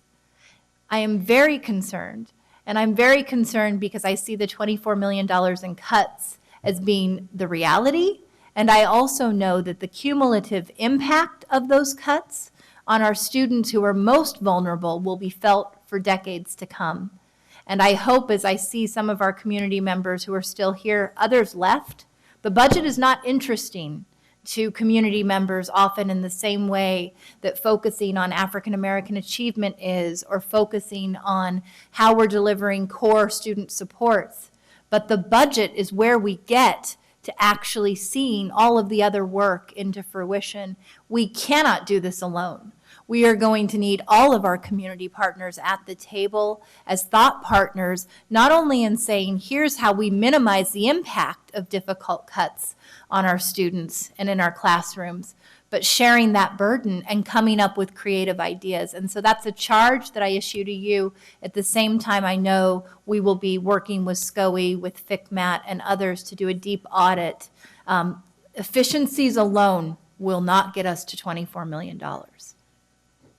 Do we have any other comments or questions from board members? Thank you, Dr. Quinto. Moving on to our consent agenda, do we have a motion? Second? Student preferential vote? I vote yes on all open session items. Thank you. All those in favor? Item 11.0, communications. 11.1, employee organizational reports, SCTA.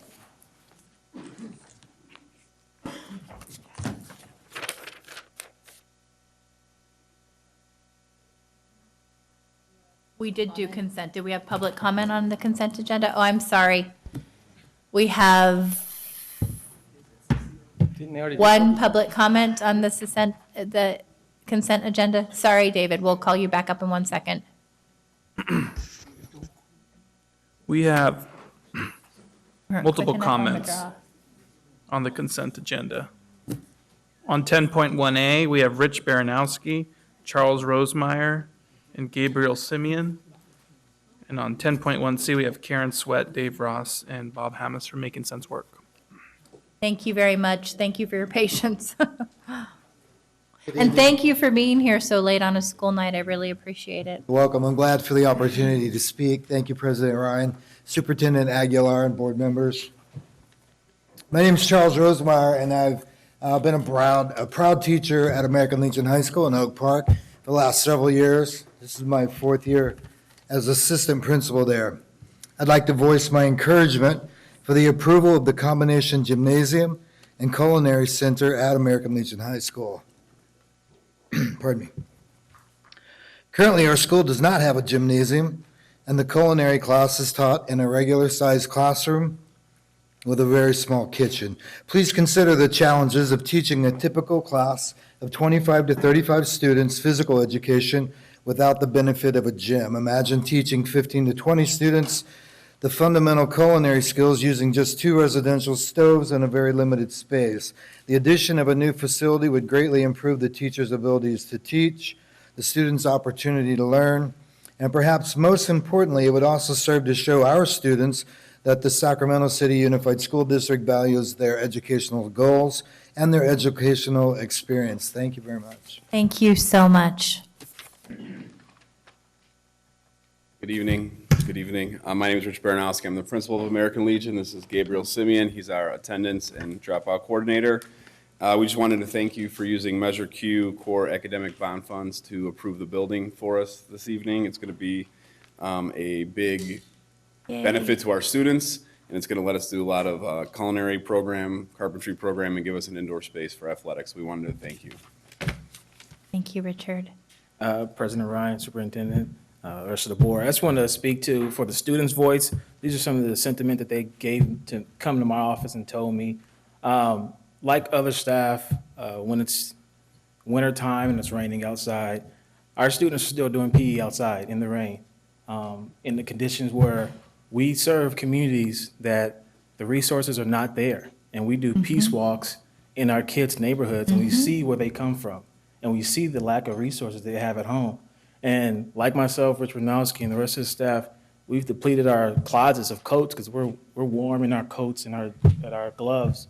And you got teen mothers outside playing tennis, and it's drizzling rain, you know. And it's our hearts open up so much, and we do so much, but we can only do so much at our level. And we just thank you guys for approving this because it really is a need. And also, our kids excel with what they have. We have participated in a small sports league, and in volleyball, basketball, and in soccer. All of our students have went to the championship last year in each of the sports. And our culinary academy, the kids made the food for the prom with limited resources in that small classroom with 1 stove, and donated the food to some of the communities that are doing things at the parks and stuff out of their own will. So much can happen with the expansion of this new gymnasium and this culinary academy. I just want to thank you for allowing me to speak to you today. Thank you. I know you're leaving. I just want to thank you for all your hard work. I could not be more proud of the American Legion team than I am. I just love you and your heart for our community. Thank you.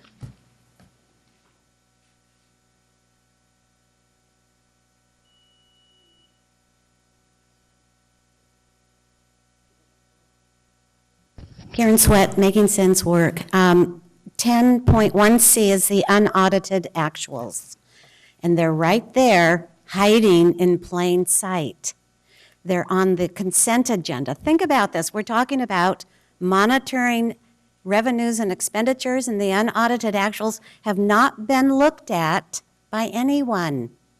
So one of the handouts, you'll see we did the trend on the unauditeds. We look at these all the time. This is the reality. This is what's really happened. Across the bottom of the second page, you can see the deficit, the amount of the deficit that occurred. So you'll know what years the deficits did occur. We do have one this 17, 18. But also take a really good look at the pink sheet that's in your packet. How good are the projections 2 and 3 years out? Please, we know that we're talking about 24 million. That's a projection. How good are the projections? So again, intentional budgeting, intentional monitoring. There needs to be a different method. We can identify the budgets that every year go over. We know exactly where that is. We know the budgets that aren't funded enough. What we need to do is more intentional budgeting, and we can help with this project. It's not going to take that much work. Well, pardon me, it's It's going to take a lot of work, but you've got to look at the docs.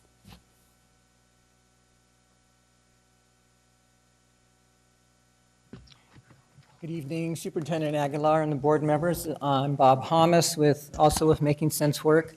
And I also wanted to talk to the unaudited actuals as Ms. Sweat mentioned, whether we're talking to a site council, to parents, to teachers, to LCAP members, to board members, we say the same words all the time: monitor, evaluate, and develop. And the unaudited actuals being on the consent agenda, we don't get to hear any sort of analysis or summary or report on this document, which again, we think is probably the most important financial document that is presented to the board. So one thing on the green sheet, which is with the within a year trend that we gave you there, again, we knew we were getting more money than was adopted, whether it was one-time money or additional revenues, but we heard many times from the budget department that this money was taken up by increases in salaries. Yet if you look at the numbers for your salaries, you see that they came out almost exactly where the adopted budget was. But then if you look at the 5,000s contracts, which again, Carl Sweat mentioned, this is also something that these contracts are approved on the consent agenda, and so we don't hear discussion, we don't get to know how these decisions are made. I'm not saying, these decisions could have been things that the community wanted, but we don't know what was approved, and yet from adopted to the actuals, there was, looks like about $16 million over budget. So again, just an example of how monitoring, and then now that we have this report, evaluating how did that happen, why did that happen, can help us plan moving forward and save some money. Thank you.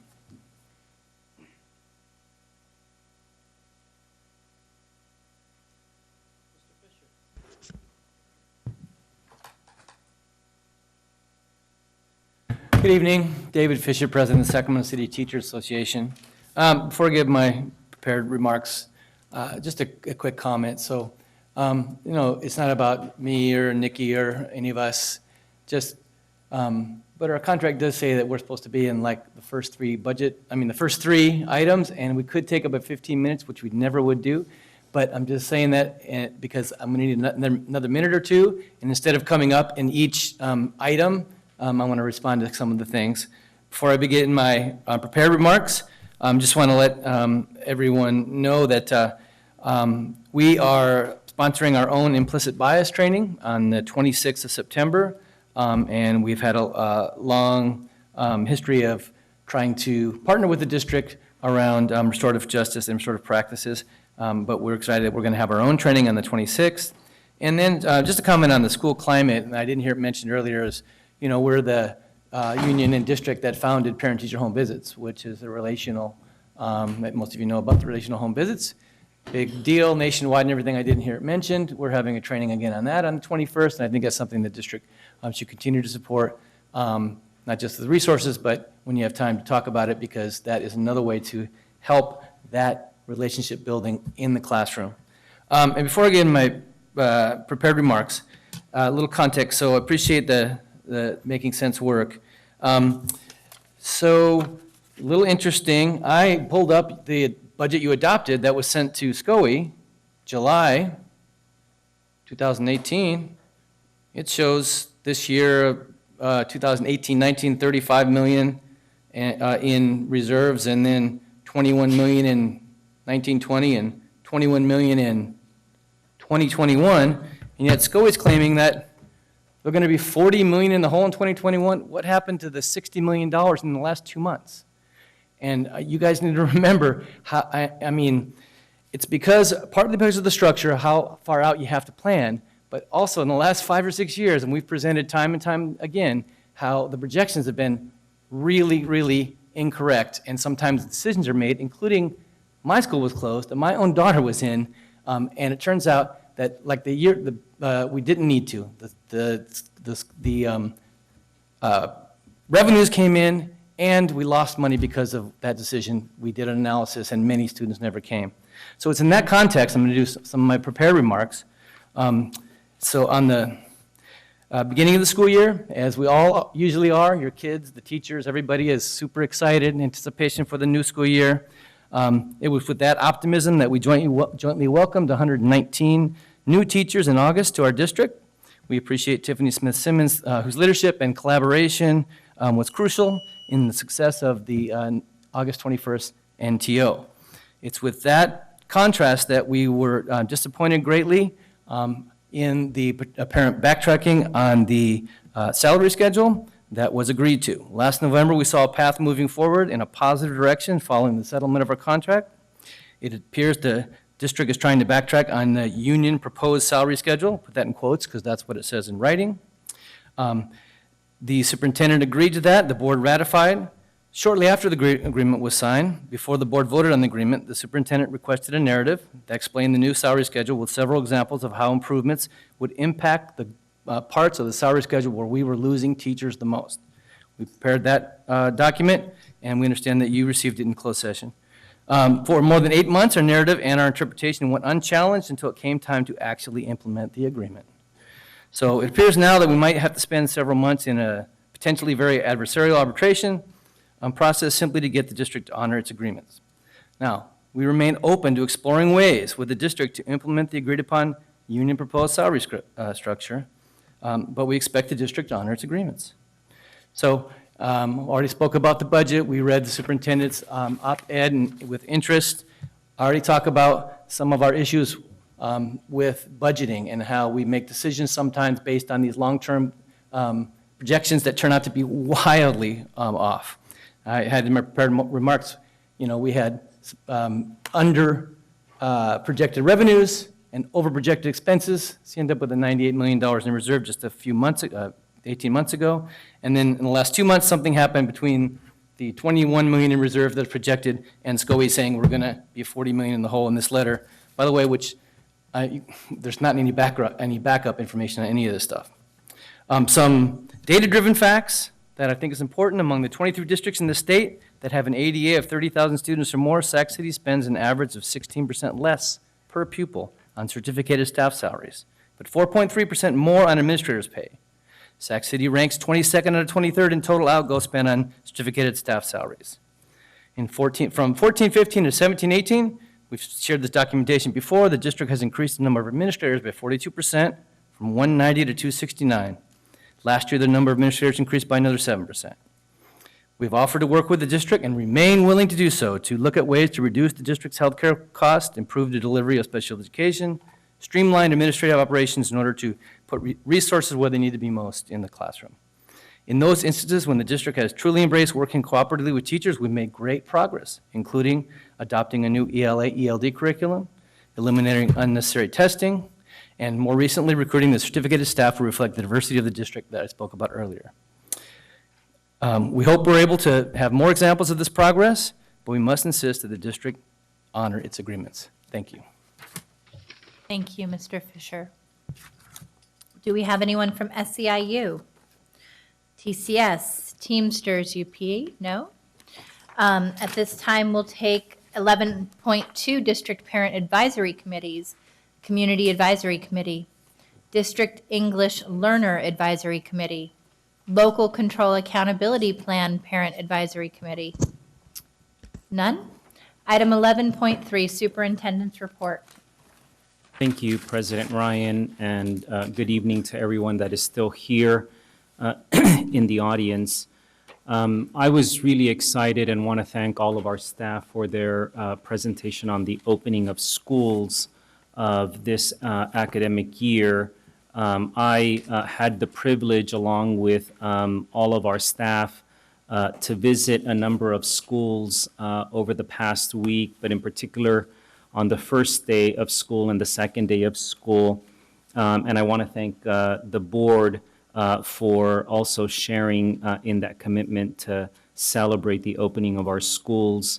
Among the schools that I had the honor of visiting, John Still, LDV, Kennedy, Caleb Greenwood, Kimball, Phoebe Hurst, Earl Warren, Rosa Parks, Einstein, Father Keith B. Kinney, Ethel I. Baker, Sloat, Bidwell, and at most of the sites that I visited, I bumped into some of our board members, bumped into Member Ryan at Ethel Baker and Father Keith B. Kinney, Member Vang at Edward Kimball and Rosa Parks. I understand I missed Member Minnick at Earl Warren. He had just been there when I arrived a little bit afterward, as well as Member Cochran, Member Pritchett, Member Hanson, and Member Wu, who also visited some of our schools.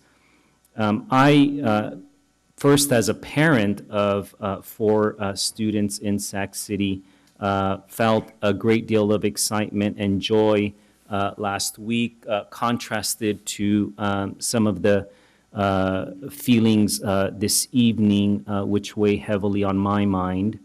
I was not here in 2011, like many of you. I think my obligation as a superintendent is to treat the work of organizations and entities like a county office of education or like FICMAT as providers and supporters, but also as independent voices to what they also see in terms of our budget. And I place a great deal of weight in a checks and balance approach to something as critical as our budget. Member President Ryan mentioned this notion of nickel and diming, and I've said that certainly I didn't envision becoming your superintendent to feel that we couldn't advance the vision of equity, access, and social justice, but for nickel and diming, something that is as critical to this community, to my new community. And certainly this can't be something that we put on our students. And I will commit to working with our Board of Education to ensure that these actions have the least amount of impact on our students. Over the past couple of weeks, I've received a number of requests and communications from constituents, and one of them that impacted me a great deal was from constituents from our robotics program at Kennedy. And when I took sort of I expected to be an unprecedented step of moving from my chair here then to the dais to present our budget, I spoke about the loss of CTE funding, for example. And the constituent wrote to me saying that what I already know, what you already know, we celebrated the robotics club here at a board meeting because they had gone to Houston for a national competition, and they were simply asking for us to continue to fund the robotics program.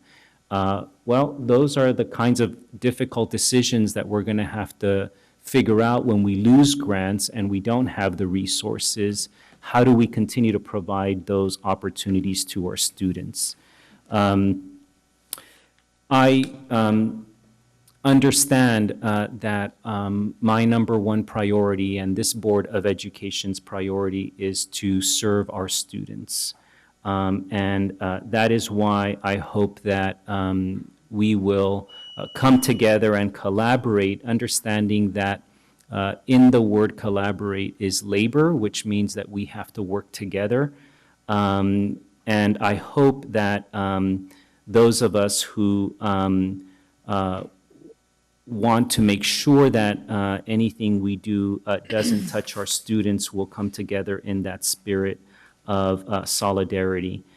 So I want to just reiterate my commitment to work with our board and our community as we again face some difficult decisions and will certainly welcome the feedback from as many voices as possible.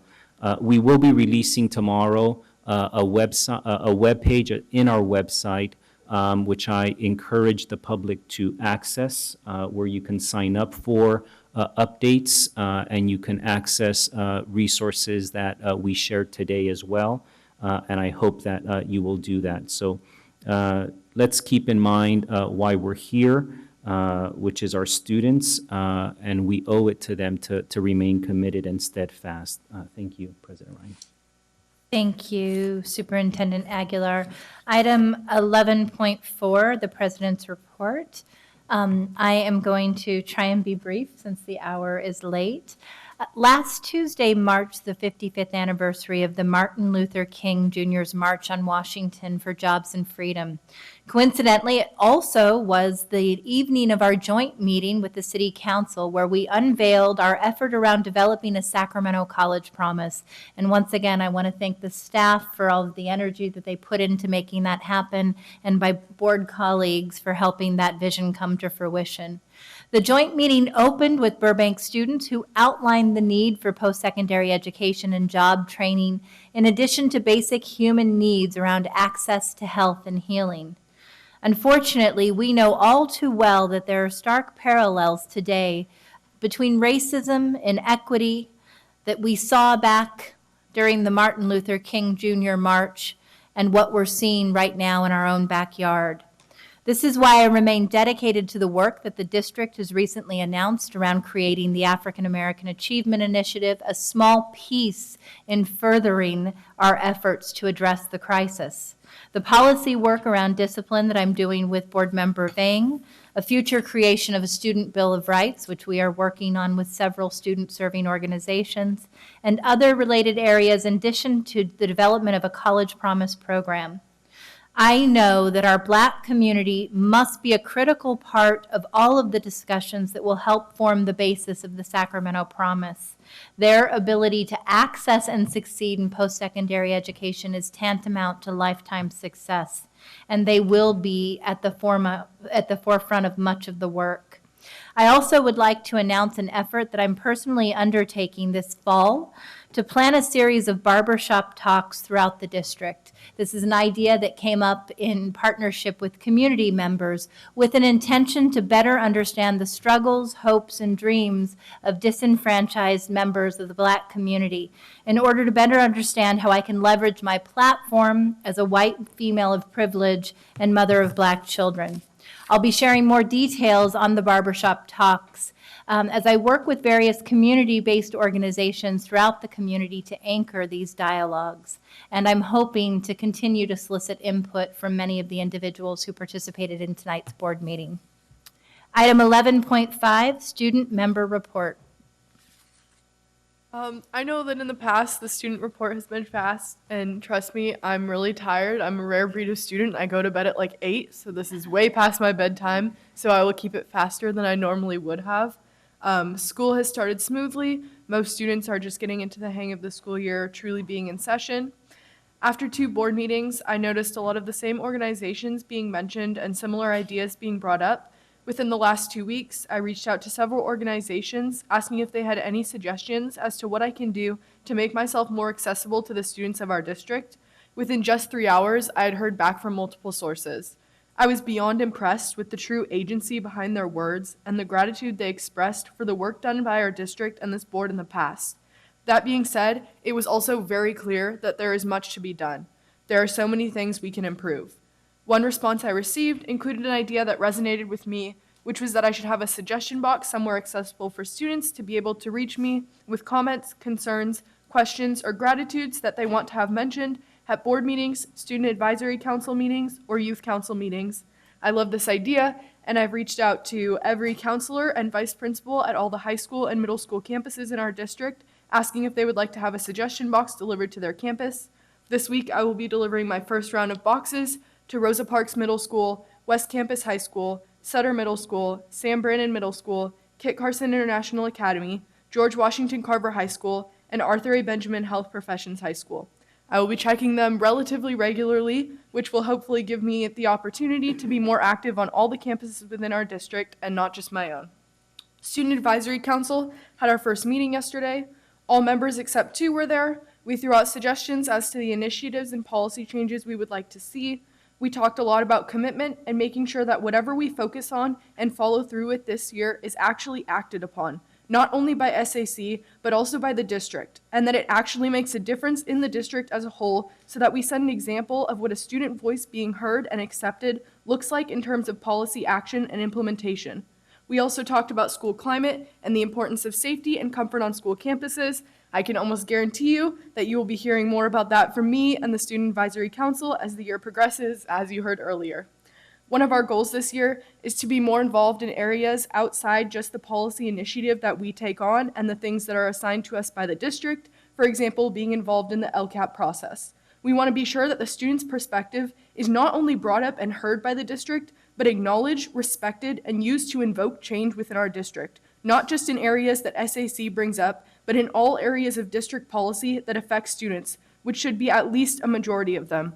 The Be Here campaign and Source Media Agency are great examples of student-run initiatives and student involvement in policymaking that is truly making a change. In contrast, the students from Sac High made claims that echo too closely to many SCUSD students. As far as I know, it's nowhere near the level of Sac High, as we are represented here in the LCAP committee, Be Here, and more areas. But we want to be sure that our words are not falling on deaf ears. The student voice matters. Treat it like it deserves to be like it deserves. SAC can feel like a task force, all talk, no action. We are not going to settle for that this year. We are also trying to find ways to get more students involved who are not in SAC, don't attend YCMs, or aren't involved in any other groups like those, so that we make sure we are truly representing all the student voices. I'm also reaching out to student organizations like the Source Media Agency so I can provide updates for the board about what those programs are achieving.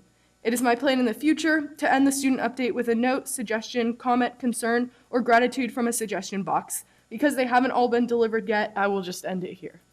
What a wonderful update, Student Board Member Harbo. Thank you. Item 11.6, information sharing by board members. Board Member Minnick, followed by Board Member Pritchett. So I didn't have anything, but I just wanted to thank Member Halbo for her dedication to this, to jump in at the speed that you have and your level of participation. I think it was probably 4 months before I felt comfortable speaking at a board meeting, sitting up here, and you're at meeting number 3. Yeah, and so I am so glad that you're here with us, and I really appreciate all the work you're doing outside of these meetings to bring all those other student voices back here. So thank you. Board Member Pritchett. I just wanted to take a moment and congratulate a teacher and coach from Einstein Middle School, Brandon Parker, who was awarded the Teacher of the Year for the Sacramento County Board of Education. And it was an exciting dinner and event, and we were all very excited. So congratulations, Mr. Parker. Thank you, Board Member Pritchett. Do we have any other board member comments? Item 11.7, Board Member Committee Reports. Do we have any committee reports? None? Okay, future board member meeting dates and locations, September 20th, 2018. We will be meeting again. And I would like to, before taking a motion for adjournment, ask that we adjourn tonight in the memory of Bill Campos. Do you have a second? All those in favor? Aye. So with that, Student Board Member Halbo? Aye. And we're going to motion to adjourn.